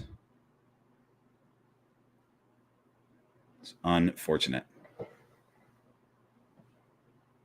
And we don't know at this point, for those of you who saw that video of this clutch that had all kinds of anomalies, we don't know what the cause was. I still think that it was an incubation issue. I think that there was probably a heat spike within the actual egg tub, even though when I look at my little SwitchBot thermometer, hygrometer, I look at the history, it doesn't show a heat spike in the entire incubator. There could have been one in the egg box, or it's possible that Kata has genetic problems. A lot of people are mad at the breeder that sold me that girl, because he's kind of MIA with that. He won't answer my questions, but I don't think that necessarily means that he's doing anything nefarious, or that Kata has genetic problems. I do think that it's more likely an incubator issue. So that's that. Anyway, Will, I'm glad that you've named her, and I'm glad the kids love her. Okay, Amy's saying 4. I have 4 super chats, Amy. Is that what you're telling me? Yep. Okay, great. Here we go. So we're going to get to them. Okay. Mr. Eroot, thanks for that super chat. Hey, guys, I want to give Bob a shout out and support. Oh, that's so nice. My 4-year-old and friends obliterated my ophidiophobia. We are now preparing for our first ball python, and your channel has been one of my primary learning tools. Oh my gosh, that's amazing. I love hearing that. That's great. I'm glad that your fear of snakes is over. I don't know that I've ever really said that word before, so I checked it. Ophidiophobia. I think it's ophidiophobia, right? That's how you say it. I don't think I've ever said it before. I've always either written it or read it in my brain. That's fantastic. Congrats on that new snake that's coming. I'm glad you're enjoying the channel. Tara, thanks for this super chat. Ted wants to know if you play music when pairing. You know, I don't, but I should. I should grab a banjo or a guitar, play a little mood music. I think they can hear that. The other instruments that I play are mandolin and ukulele, and those usually, I think that the tone is too high for them to be able to hear. But I think they can hear my banjo and my guitar. It's a good idea, playing music. Ellen, thanks for the super chat. Have you got any name suggestions for a hognose? He's coming next week, but I don't have names. You guys put hognose names in the in the chat. Is it a boy? He's coming next week. Yeah, we need boy hognose names. Spider Pig comes to mind. I don't know if that's good or not, but it's just the first thing that popped into my head. He's a hognose snake, Spider Pig. That's my suggestion. I bet you'll end up with a bunch more. Oh my gosh. And then look at this next super chat from Math Pig. Ha. I have 4 yearlings, 2 females, 2 males. Thoughts on socializing? I do have a playpen and also free roam in my living room, but individually. All right. So at this point, if they are a year old, your males are sexually mature. They should not roam together. Your females are not, though. So, and females can roam together, whether they're sexually mature or not. They're fine together forever. You don't want sexually mature males with sexually mature females. So at a year, you're probably okay roaming 2 of your females, or not roaming, but socializing. Like if you have them out together with you, whatever, whether you're roaming or just have them out, your females and 1 male would probably be fine. You're not going to get peed on or anything if you're handling them all. Putting the two males together could cause a bit of stress. You know, it's not going to be a huge problem. It's not like they're going to start fighting, but male combat, where they do this thing with their neck, is a thing if they're allowed to do it. That would probably take some time, but it's just that it stresses them out a little bit that, you know, to have 2 sexually mature males together.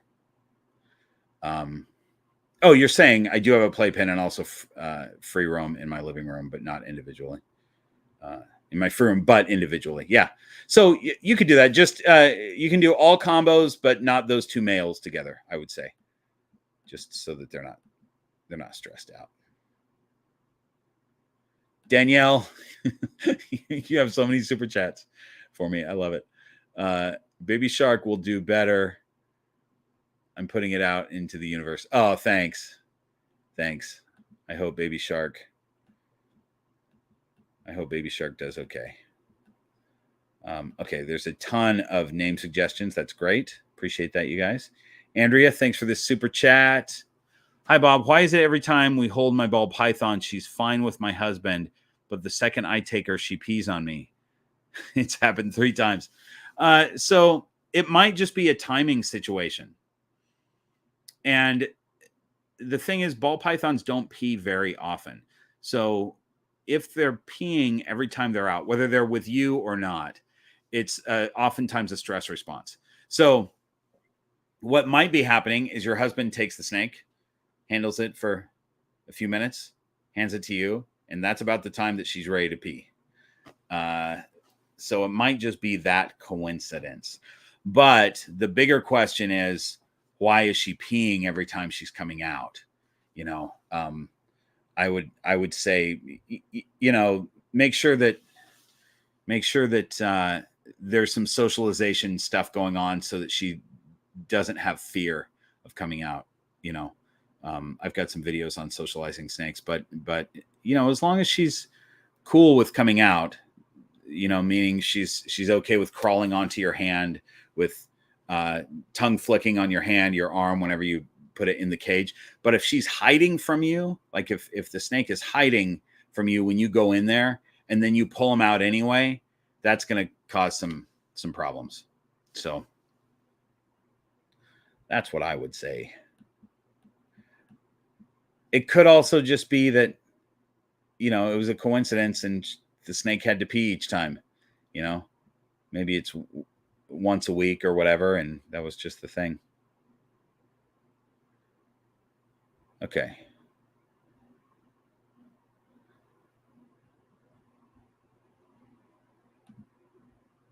How do I acquire this ringtone? I must know. This is the ringtone of the Green Room Pythons theme song that used to play on my older videos. And on Patreon, I posted the file so that you can make it a ringtone. So that's where it is, Patreon. And I have it as a ringtone. I like the song. It's a cool song to me. I made it, but I made it because I like it. So it's cool. So I have it as a ringtone. I think it's fun. And a lot of other people do too. Just a banjo tune. Look at Handsome Dan. Look how cool he is on a hat. See, he's totally happy. He went up where he wanted to be on my hat. You want to tongue flick on my finger for a minute, pal? He went up where he wanted to be on my hat and he relaxed. But when he was in my hand, you noticed he was holding it really tight. He was kind of squeezing my fingers together. He's kind of moving around, trying to find a spot to be. That's kind of what he does when I'm holding him. So I try to let him do what he wants to do, which is just go somewhere where he wants to be. Let him feel like he's got control of his own self. Okay, let's see where we're at here. You guys, with all these super chats, this is going to be a longer live stream. I'm okay with it. I'll be here as long as you guys want me to be here. We still have these questions, though, to get to. Taylor, roll call to everyone who has the Snake Herder's Lament by Bob on the ringtone. Oh, there we go. That's what this ringtone question was. Also, hi again. Hi, Taylor. I love that you know the name of the tune that I created, the Snake Herder's Lament. That when I was starting the channel, I was like, let me just find an old time banjo tune that's named Snake something, and I'll use that, and I'll just learn it and use that as my theme song. And there wasn't any. There's no. Do you know how many old time tunes there are, like banjo, fiddle tunes, stuff like that? None of them that I could find was a snake anything. All right.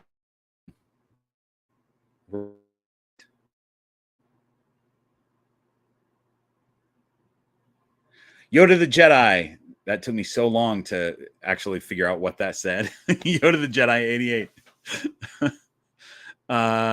Just wanted to say hi, and I love your videos. Oh, man, so nice. Thank you so much. Thanks for that super chat. I'm glad you're enjoying the videos.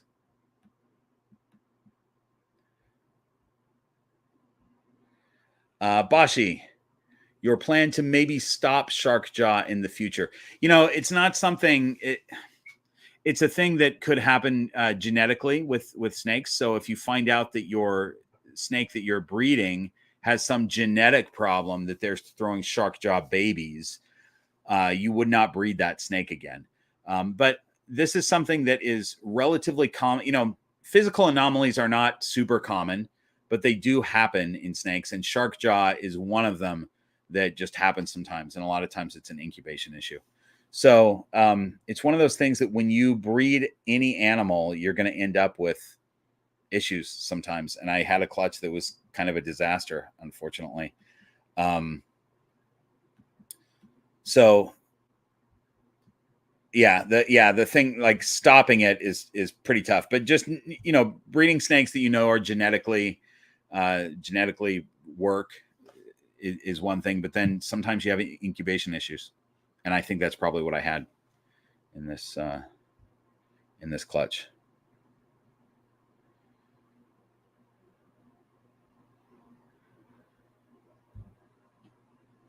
Danielle, I stay at Patreon tier 2 so that I can super chat a bunch when I make live streams. Oh, that's nice. Thanks. Meaning that you're not paying a ton for the you're not at tier 3 or 4, so you have the extra money to send super chats. It's very sweet. I appreciate you, Danielle. That's great. Hog Stricters. Thanks for the super chat, Hog Stricters. Please skip my Patreon question. You answered it with the news about Lucille. Thanks for building this awesome community. Oh, yeah. So you were asking but I wanted to answer that more completely because you were asking if I have pieds coming up and if I paired Bear. So I didn't pair Bear with Lucille. That was Captain Farrell, who's another pied.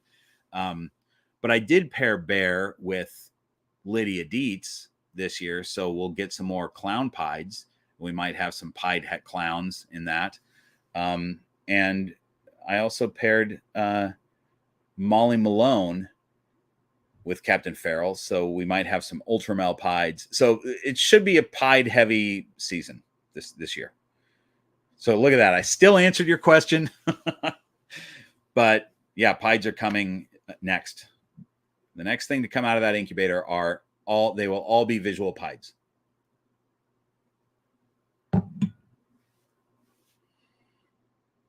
I love how comfortable Handsome Dan is on my hat here. He's doing very well.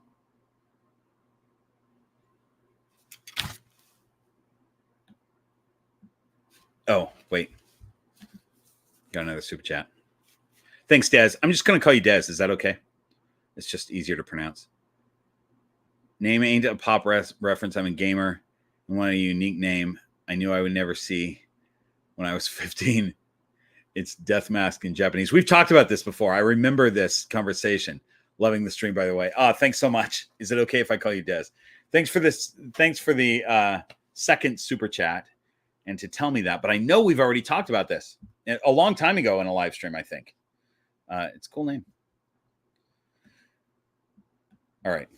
Back to these questions. Where are we at here?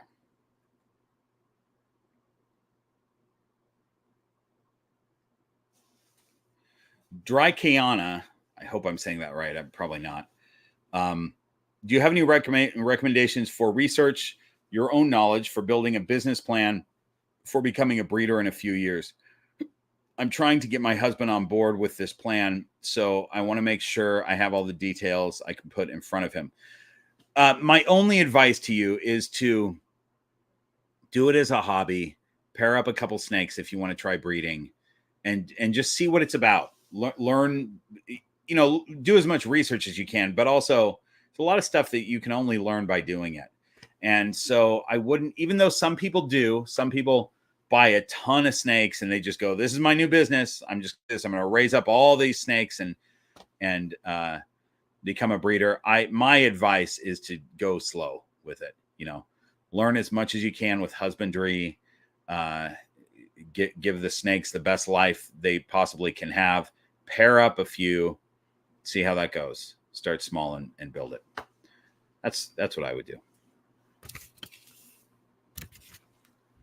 Great. Des, thanks for that. Calling you Des from now on. Okay. Will says Bob is talking about me. Yeah, Will buys snakes like crazy. Does anybody have any snakes to sell? Because check in with Will. He will good chance he'll buy them. Okay. He gets teased a lot. Will goes to reptile shows and comes back with many snakes. It's pretty great. But he's got the setup and the knowledge to work with them all, which is cool. All right. Okay. Deja says, can you speak on how ball python behavior changes as the snake approaches their twilight years? Snakes will change their personality multiple times just throughout their life. When they're reaching their extreme twilight years, like twilight as in they're probably not going to live much longer. They will slow way down.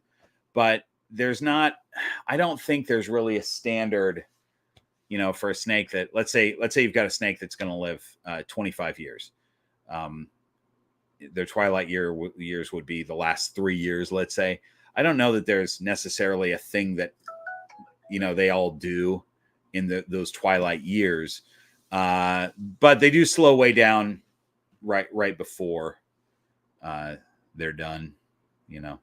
But look for changes. Look for your snake's personality to, like, not full personality, but just different behaviors to change throughout their life. So in next week's video, I'm talking about Echo and Stella's personalities, what are different about them and what they tend to do.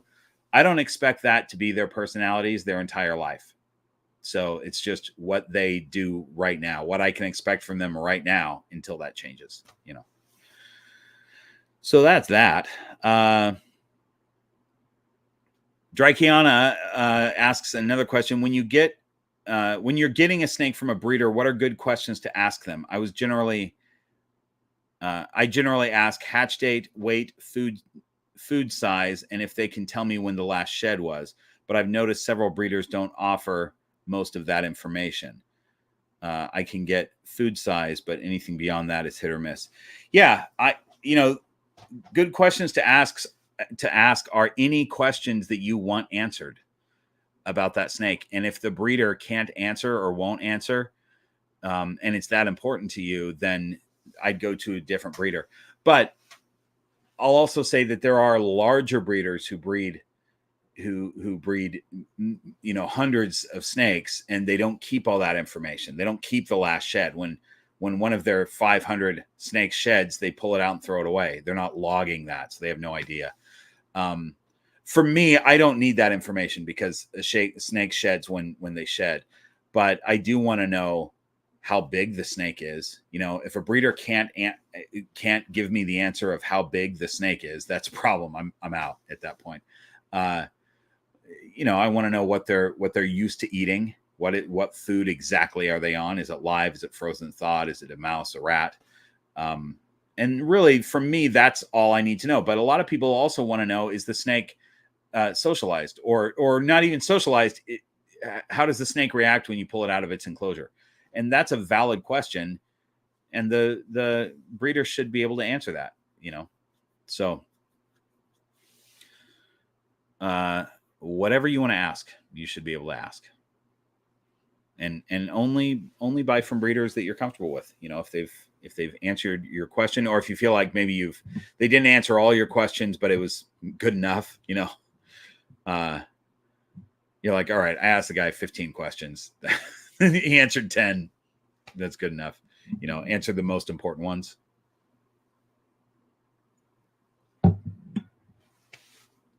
So that's my vague answer. Faith Mother Goddess asks, my royal python, Popcorn, has an RI, and I'm currently treating her in a medical tub as my vet prescribed. She's on the mend. I don't know what a medical tub is, but I'm guessing that that's some terminology, veterinary terminology in the UK somewhere. I'm saying that because you're calling it a royal python, so I'm guessing we're talking UK here. She's in a bioactive setup vivarium, which is thriving, and I was told to disinfect everything. Yeah, that's a bummer. I have to stop her from getting ill again, but how? Is there a way to sterilize my cleanup crew, substrate, and plants without killing them? Oh, man, that's a tough call. You know, when you have bioactive, that's the one problem with bioactive, that if you have to sterilize everything, you've got to sterilize everything. You can save the plants by putting them in a bleach bath. And you can look up Serpa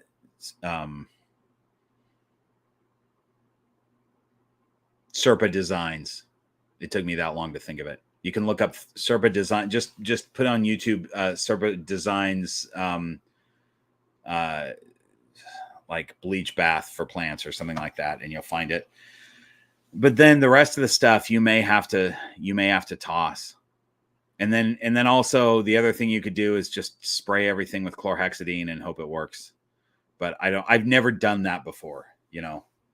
So I'm not suggesting that you do that, but I'm guessing that's what other people do. Is there anybody in the chat who's dealt with that, with a bioactive enclosure that they were told to sterilize because of RI or something like that? What did you do? What worked?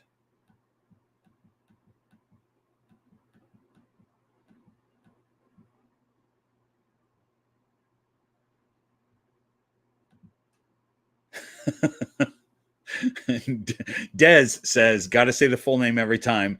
Amy said so. And Amy, I'm watching her. She's cheering right now. So clearly she said that somewhere in the chat. Here's the thing. I'm probably just going to say Des. So, DJ Fly, thanks for the super chat. Amy answered my question. Thanks. But you super chatted that. That's so nice. I'm glad that Amy answered your question. Amy, you're the best. Hi. Hi. You're at it. Hi. Hi. I'm not saying the full name. Don't throw me under the bus like that. No, you have to say his full name because I think it's funny. I think you should say the full name. Bye, Amy. Bye.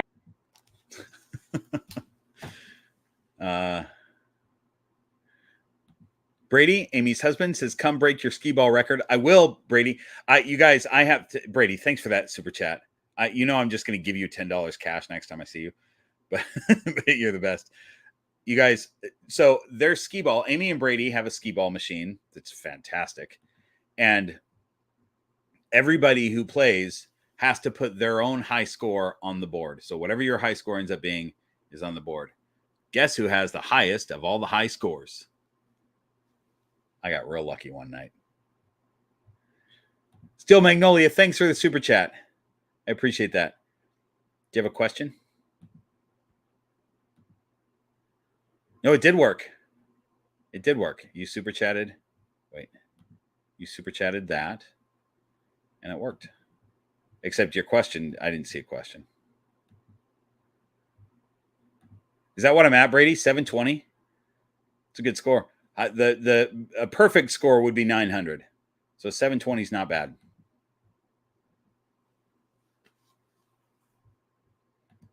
Amy, where does one acquire a skee ball machine? You ordered it and then spent hours putting it together. I remember that. Danielle, thanks for the super chat. Again, Danielle, you are the super chat winner.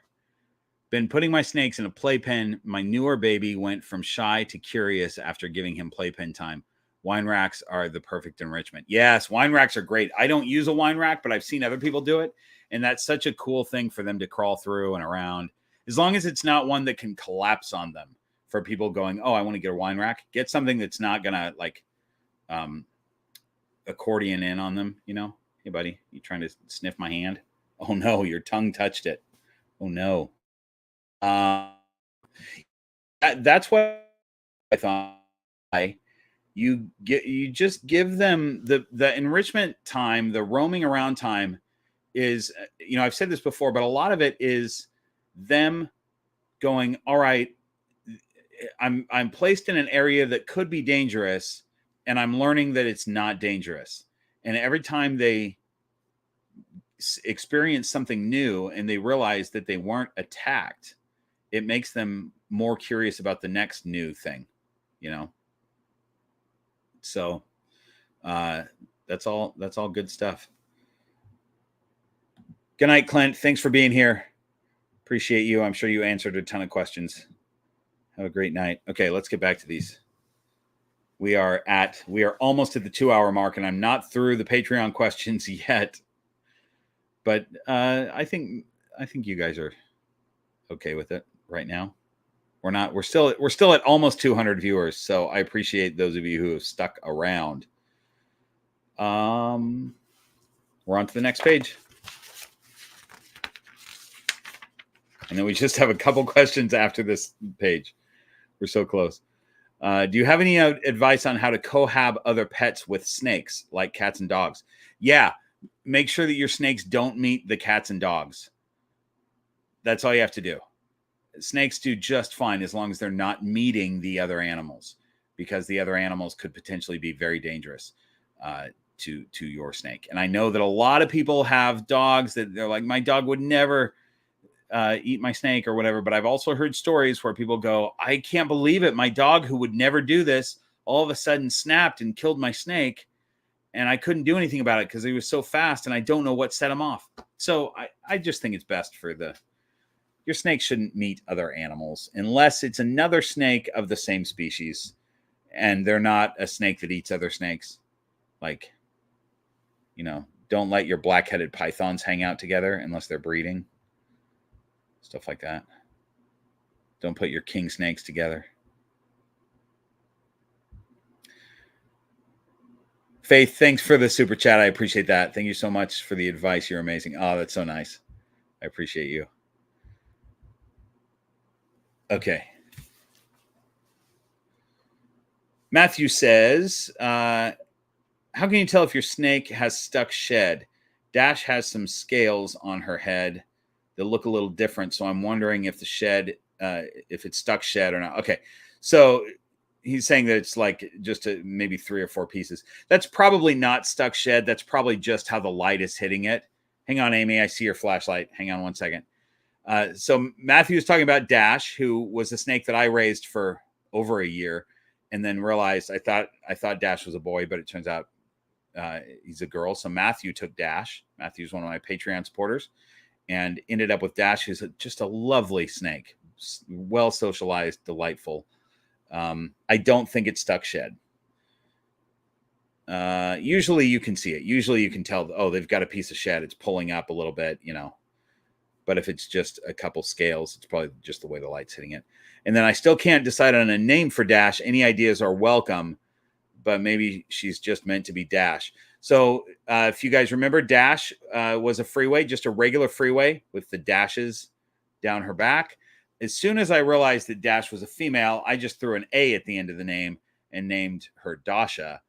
But that was probably 2 weeks before I sent her off to Matthew. So if anybody has name suggestions for Matt, throw them in the chat. Okay, Amy, what were you flashing your flashlight at me for? Can you just show everybody what it looks like when you're flashing your flashlight at me? Okay, I will show everybody what it looks like when I flash my flashlight at you. But first, Steel Magnolia 666 does have a question for you. Okay, say it. My ball python was really off yesterday. He pushed against me really violently. He's never normally like this, but today he was an angel as he normally is. Do they go through bad days? I mean, yeah, they have. That's a good question. They do. Sometimes they're cranky. Yeah, that's what it looks like. That's what I see when Amy needs to tell me something. I was gonna say say what it looks like. Show what it looks like when you flash me, but that doesn't work. It's flash your flashlight at me is what I'm really trying to say. So I have to be careful. All right, I'm gonna answer this question. Thanks for that, Amy. So yeah, I mean, snakes sometimes are cranky. Sometimes they have cranky days, but pushing against you isn't necessarily. That seems aggressive. Like to us, we go, "Oh, that sounds like that's like an aggressive thing to do," but that's not what snakes do when they're being aggressive. So maybe. Oh, wait, maybe. I was initially thinking that it's the nose pushing against you, but I bet it's not. I bet it's a coil, and that's like, don't I don't want to be messed with. If you're getting bumped like that with a coil or pushed against with a coil, if it's a ball python, different snakes, that means different things. But for a ball python, that means please don't pick me up right now. I'm not in the mood for it. So I bet that's what you're talking about is a coil, not the face pushing against. Okay. Here we go. Warrior Brood says, do you have suggestions on how to increase ambient temperature for a snake that would be in a tub? There wouldn't be a separate snake room, just normal room temperature. Yeah, that's a tough one because, when it's a tub, the ambient temperature kind of relies on the temperature in the room.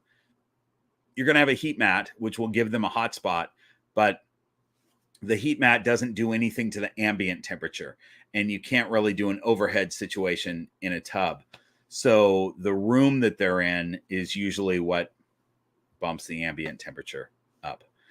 So yeah, it's tough when you don't have a warmer room. The room temperature here is 76 to 78 degrees in the green room. I'm just used to it. A lot of people are like, "Oh my God, that's so hot," but I'm just used to it. Okay. I have so much to read in the chat tomorrow. This is what I do tomorrow, and I'll start tonight. Probably I'll start watching this, and I read everything in the chat after these. And you guys have chatted so much tonight. All right, here we go. Okay, Warrior Brood has another question separate from this one. What has your experience been with Pip compared to Handsome Dan? So we're talking my pygmy python or anthill python compared to this guy, my boa imperator. Would you say it's similar or it's different? How so? If it's different, how so? Yeah, it's completely different. Handsome Dan. Well, I mean, their sizes make it different. For one thing, Pip is the size of an earthworm, so I'm going to work with her differently. But as far as personality, Handsome Dan is much more like this, and Pip is more like, whatever, like this. If I'm going to describe it in a sort of physical way. But what that means basically is Handsome Dan, as you saw when I brought him out, he's real tense with being handled. He doesn't really want to be handled, but he's okay when he's up here. When he's target trained as well. But what happens when he sees the target is he just sets up his ambush immediately. He doesn't always, sometimes he does the right thing, which what I want him to do is come up to it and touch it with his nose. But he usually sets up an ambush right away. And then if I move that target an inch, he strikes at it. He's very like food, you know. So we're working on that with him. Whereas Pip just kind of goes with the flow. She sees her target. She goes, I know what to do with that. And she touches it and gets her food. And she's, you know, if I'm handling her, she's not trying to get away right away. She doesn't get super tense. These are individual personalities with individual snakes. I wouldn't say necessarily that is typical of a boa versus a pygmy python, but they are completely different snakes, though, I would say for sure. And the size thing is a huge difference, you know.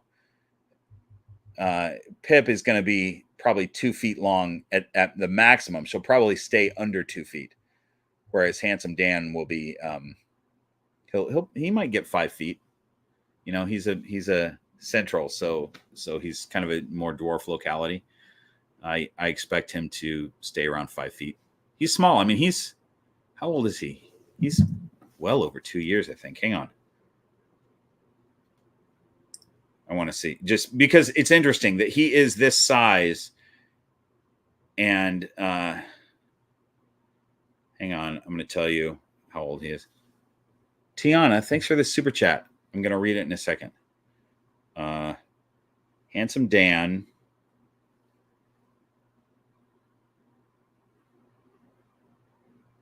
Six of 22. So he's almost 2 years old. He's almost 2 years old, and he's still a pretty small snake.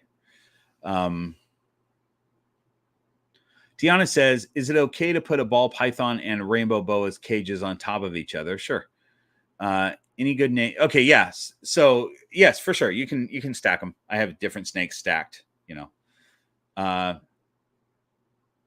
Any good names for a female rainbow boa? Put them in the chat, you guys. Female rainbow boa. Also, thanks for doing this. It was great for research before getting my scale baby. Oh, that's great. That's fantastic. I love a rainbow boa.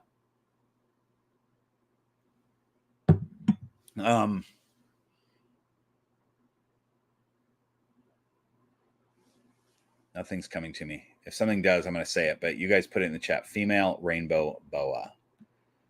I mean, I like that one. Skittles. It's cute. Annabelle. I like it. Oh, look at this. Iris means rainbow. That's what I would do. These are great, you guys. Rainbow Bright. There's 2 people that just said Rainbow Bright. Love it. Great. There's Erica saying Skittles also. Princess Buttercup. Love it. You guys are great with names. Okay. Ray's Reptiles says, seeing as you have Handsome Dan, do you have any interest in keeping different species other than what's in the python family or expanding more into it, such as short-tailed pythons or Australian pythons like womas? Yeah, I mean, I love all snakes. I love pythons. I love boas. Love colubrids. I already have a black-headed python, and that is in the same family as womas. I will, I'm sure, have other types of pythons in the future, and I might have other types of boas in the future. I might end up with an emerald tree boa because I love those. I might end up with a rainbow boa at some point. They're great. So yeah, and I could end up with a false water cobra or something, you know. But space is limited here, and there are a lot of python species that I don't have, and it's green room pythons. So Handsome Dan is with me. He's the official mascot of green room pythons. This boa right here. He's a good mascot. Okay. Putting him back on my hands. Hi, buddy. Steel Magnolia. This is a great question. I only read half of it, but I think it's a good. Let's see. If you could have a venomous snake that has been defanged, what would you choose? I would not choose that, for one thing, because defanged is the same as like having a declawed cat. It's, you know, it's like removing a body part just to make it more convenient for the human, which I think is not good. And most vets won't do that anymore, which I'm glad they won't. But if I could have any venomous snake, not defanged, I would just handle them like a venomous snake. There are so many. But here's the thing. I love rattlesnakes. And my favorite rattlesnake is a speckled rattlesnake. If you look them up, you'll see they're all different colors based on what sort of rock outcropping they live in. They could be pink, they could be white, whatever. They're absolutely beautiful. So speckleds, I love. I love an eyelash viper. They're amazing. Possibly, I mean, I would say that my two favorite venomous snakes are a rhino viper or a Mengshen viper. So many, but I won't have a venomous, because I think for me, you know, there's no reason to keep them unless you're doing it to like you have a facility and you're doing it to teach, or you're doing venom extraction stuff. I don't want to just have a venomous snake just to have a venomous snake. And in California, it is legal to have a rattlesnake. I could have a rattlesnake, but I don't think that's cool. Yeah, Gaboon viper, actually. I said rhino viper, but Gaboon viper is what I was thinking of. But a Gaboon, amazing. Oh, the colors on, I don't know why those seem to be so much brighter, but they're absolutely incredible. But Gaboon vipers and rhino vipers are incredible. I have a membership to the Los Angeles Zoo, and they have a Gaboon viper there that prefers to sit in the very front of his enclosure, right at the window. And he's always in the same spot whenever I see him, but I'll sit there for 20 minutes watching that snake. It won't move. It's just sitting there, but I'll watch it for 20 minutes. I'll watch it sit for 20 minutes. It's amazing. All right. Where are we at?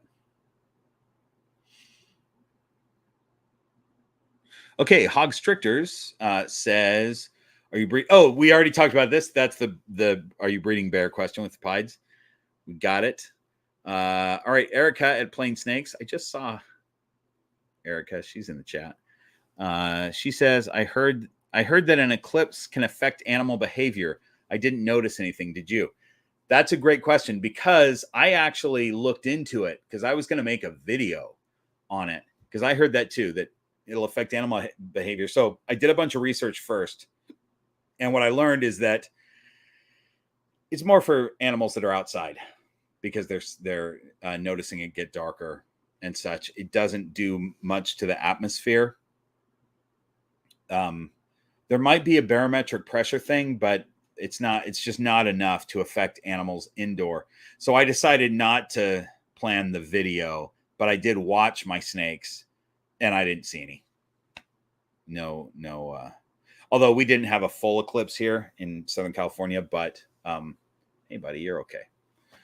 But I didn't notice anything. It's a good question though, because I totally looked into it. Jessica says, how quickly did you go from one snake to multiple snakes? Why are they so addictive? I went pretty quick, but I kind of knew that I was doing that I was going to get a small handful. But I've done that since I was a kid. Like, I didn't buy one iguana when I was a teenager. I bought two.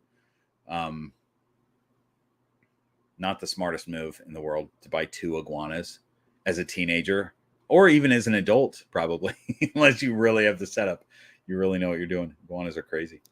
But why are they so addictive? They're so addictive because they're awesome, for one thing. But also, I think once people know how to take care of them, once they've figured out, what to do, and there's a lot to learn, right, from a snake. But about snakes, when you have one, but once you know how to care for them, you kind of go, whoa, this is easy. I could do this. Like, I could have two just as easy as I could have one. They eat once a week or once every 2 weeks. They poop once every 5 weeks. Like, come on, I could have a couple of these. So I think that's what happens. But then too many snakes sneaks up on people, I think. So, you end up with a bunch that are, a handful that are manageable. And you're like, yeah, this is easy. I'll just keep getting them. And then all of a sudden one day you're like, oh, this is too much. And I've heard stories from people that happens. And I'm glad that I don't have the space. I don't have the space in here for too much. So that's what's kept me a little bit at bay. So yeah, they're addictive though, for sure. Okay. Here we go. Brian says, can you do a live stream on your Southern California herping expedition? You know what, Brian? I'm going to probably make a video. I'll probably be just making a video of that. We're going to have a bunch of us who live in Southern California that are on my Patreon, and maybe possibly Amy Bentley.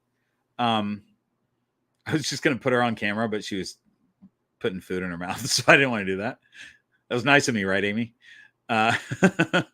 So Amy might come out for that herping trip. But it's mainly, just people that are in the area. We're going to go herping in a really awesome spot that I won't announce here, but it's being planned over on Patreon. So if you're in Southern California and you want to go, get on my Patreon and let me know that you want to be there. We'll do it. Doesn't cost you anything except for the cost of just going. Like, it's just us all going herping together is what we're doing. Like, it's not like me guiding you on a herping thing. I picked a spot that I think is going to be good, but I've never gone herping there, and we'll see what happens. And we're going to have dinner and it'll be fun. Some of us will go Friday night and then stay Friday night and do Saturday. And then some people are just going to meet us on Saturday and we'll go herping all day Saturday. It'll be great. And I'll probably make a video. All right. Valerie says, when is the next out-of-country trip planned? Where are you going? I really enjoyed the last videos with Dave and the two Amy's. Thanks, Valerie. That's really nice. I'm glad you enjoyed those videos. So I am planning another trip, and I believe it's going to be Malaysia.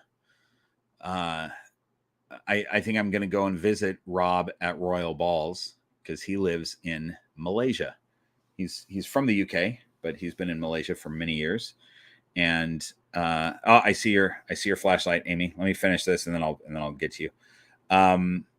so I'm kind of planning a trip, and I wanted to see how these videos did, because honestly, the people that have been attracted to my channel, they're used to content that I put out from right here in the green room, where I talk about snake behavior and how to care for snakes and people that are afraid of snakes, stuff like that.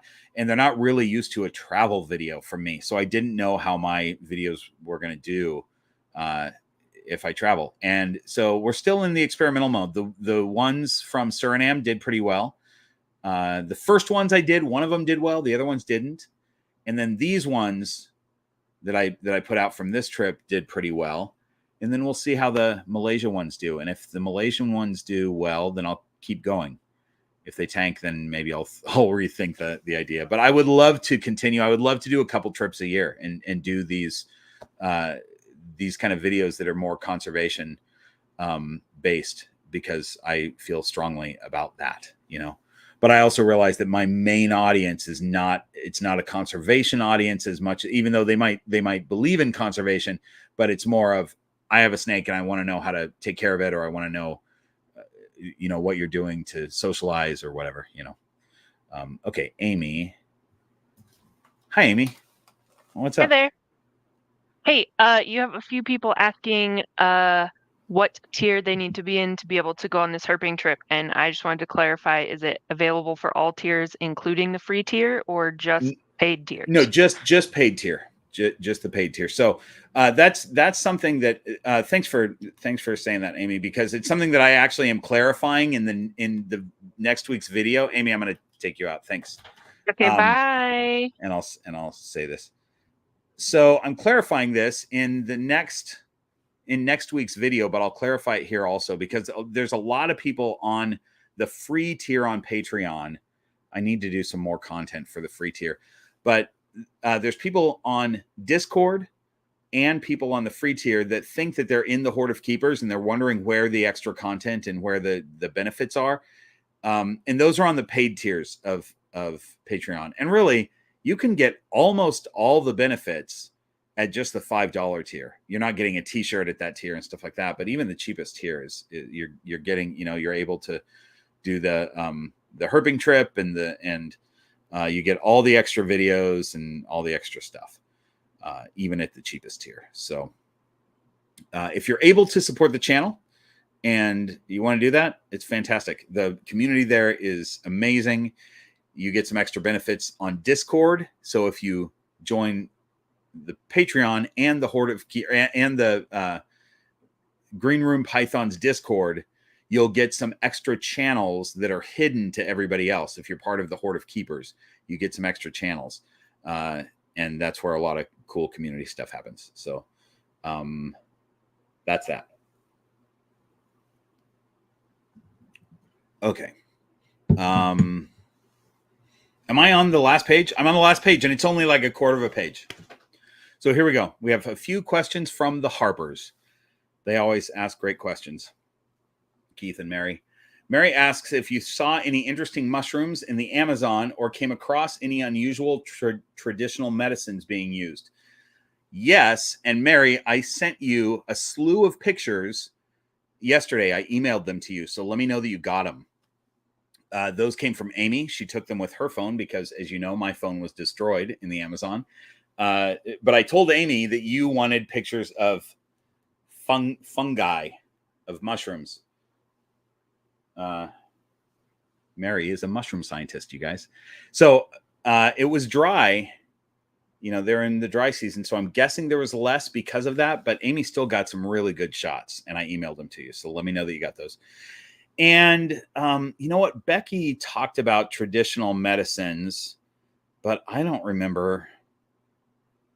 I wish I spoke with her more. I sort of overheard her talking about different traditional medicines. Becky was one of our cooks, and she had a lot of knowledge of that kind of stuff. Yeah.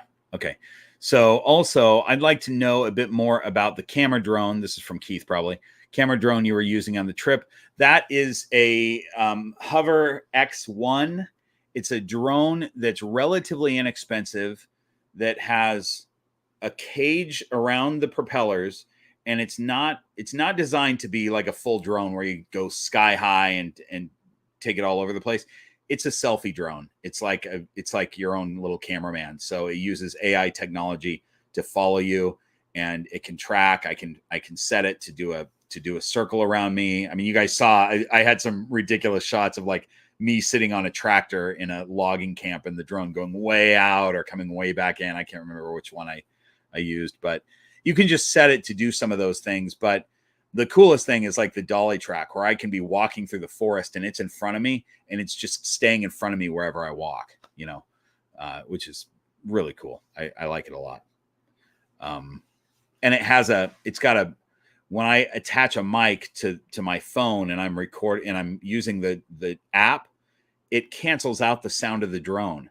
So in real life, I'm hearing the zzz of this drone, which is a crazy noise, but it cancels it out, and it does pretty good audio. Although my audio in those videos, I think, was worse than it normally is because my phone was destroyed.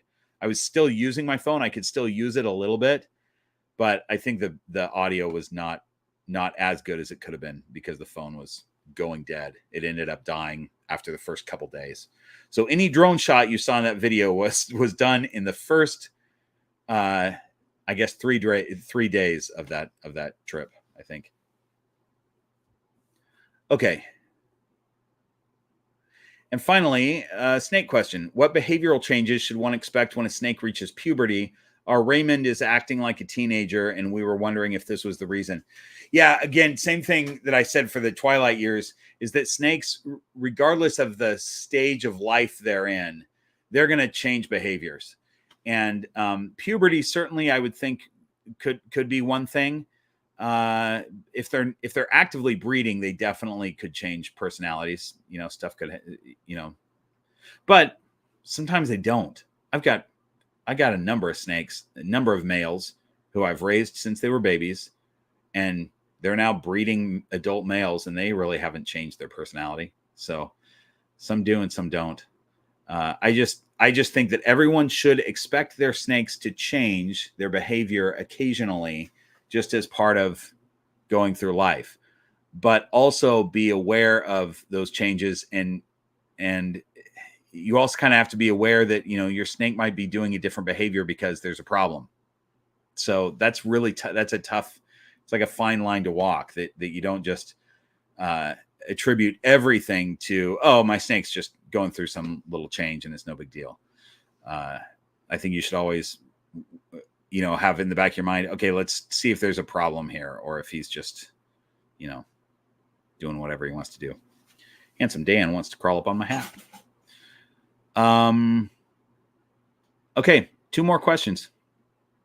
This is Amy has listed these under random questions. Bug and Pop says, what's the airspeed velocity of an unladen flying snake? 7. Exactly, 7. And do they eat migrating swallows? I would think so, but the swallow would have to be really tiny because flying snakes are skinny buggers. That's my answer to that. And then Amy says, which of your kilts is your favorite kilt? I should have brought a kilt out to show which one is my favorite. Amy, the one that you see me wear the most often at Renaissance, my favorite. It's great. It's black watch. It's weathered black watch. So black watch is the most common kilt that you'll see anybody in America wear because it's cool. The tartan is cool. Weathered black watch is completely different, but I think it's even cooler. So that one's my favorite. I have so many kilts though. I have probably have 6 or 7 kilts. I have some that I hardly ever wear, and I think, why do I still have them? But all right. For those of you who don't know, I perform at Renaissance festivals, pirate festivals, stuff like that. And as part of what I wear at those type of festivals, I wear a kilt.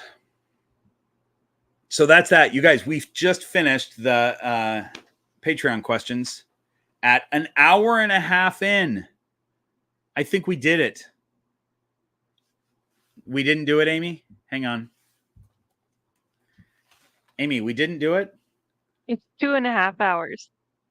What did I say? An hour and a half? Uh-huh. I meant 2.5 hours. That's all right. Well, we got there. I've had the equivalent of a couple of shots at this point. So, Yes. hey, thanks for being on. I like being able to cut to you. I like this situation where it's not just you texting me, but it's cool to just bring you on and you can tell me something. Do you guys like that? Put in the comments if you like seeing Amy occasionally. I was supposed to be at a graduation today, so I know, and you You're welcome. skipped it for this live stream. That's really nice. That's really nice. Tara, no, I'm not drunk. I just, sometimes you have a couple drinks and then your words are not perfect all the time. And as you all know, my words aren't perfect normally without having a couple drinks. All right. Valerie says, yes, keep Amy on. Yeah. I like it. All right. So, Amy, I would say we're done with this live stream, huh? I don't know. You've had Handsome Dan for a long time. You might need like 8 more co-hosts. I don't think I'm getting rid of you. Okay, bye. Thanks for that. Okay. All right. Brian says Amy could always just be right next to you on the screen. Oh, I can put this down. Okay. You guys, thank you so much for being here. Oh, here we go. Here's the super chat. I guess as long as people are super chatting, I'll stay on. More mandatory Amy chats. It's so nice, Azara. I appreciate that. I will definitely give that to Amy when I see her. Good night, you guys. Thanks so much for watching. You all are fantastic. We're still at 175 people. That's only down like 25 from what we had a little bit ago. Have a great night. I'll see you next time.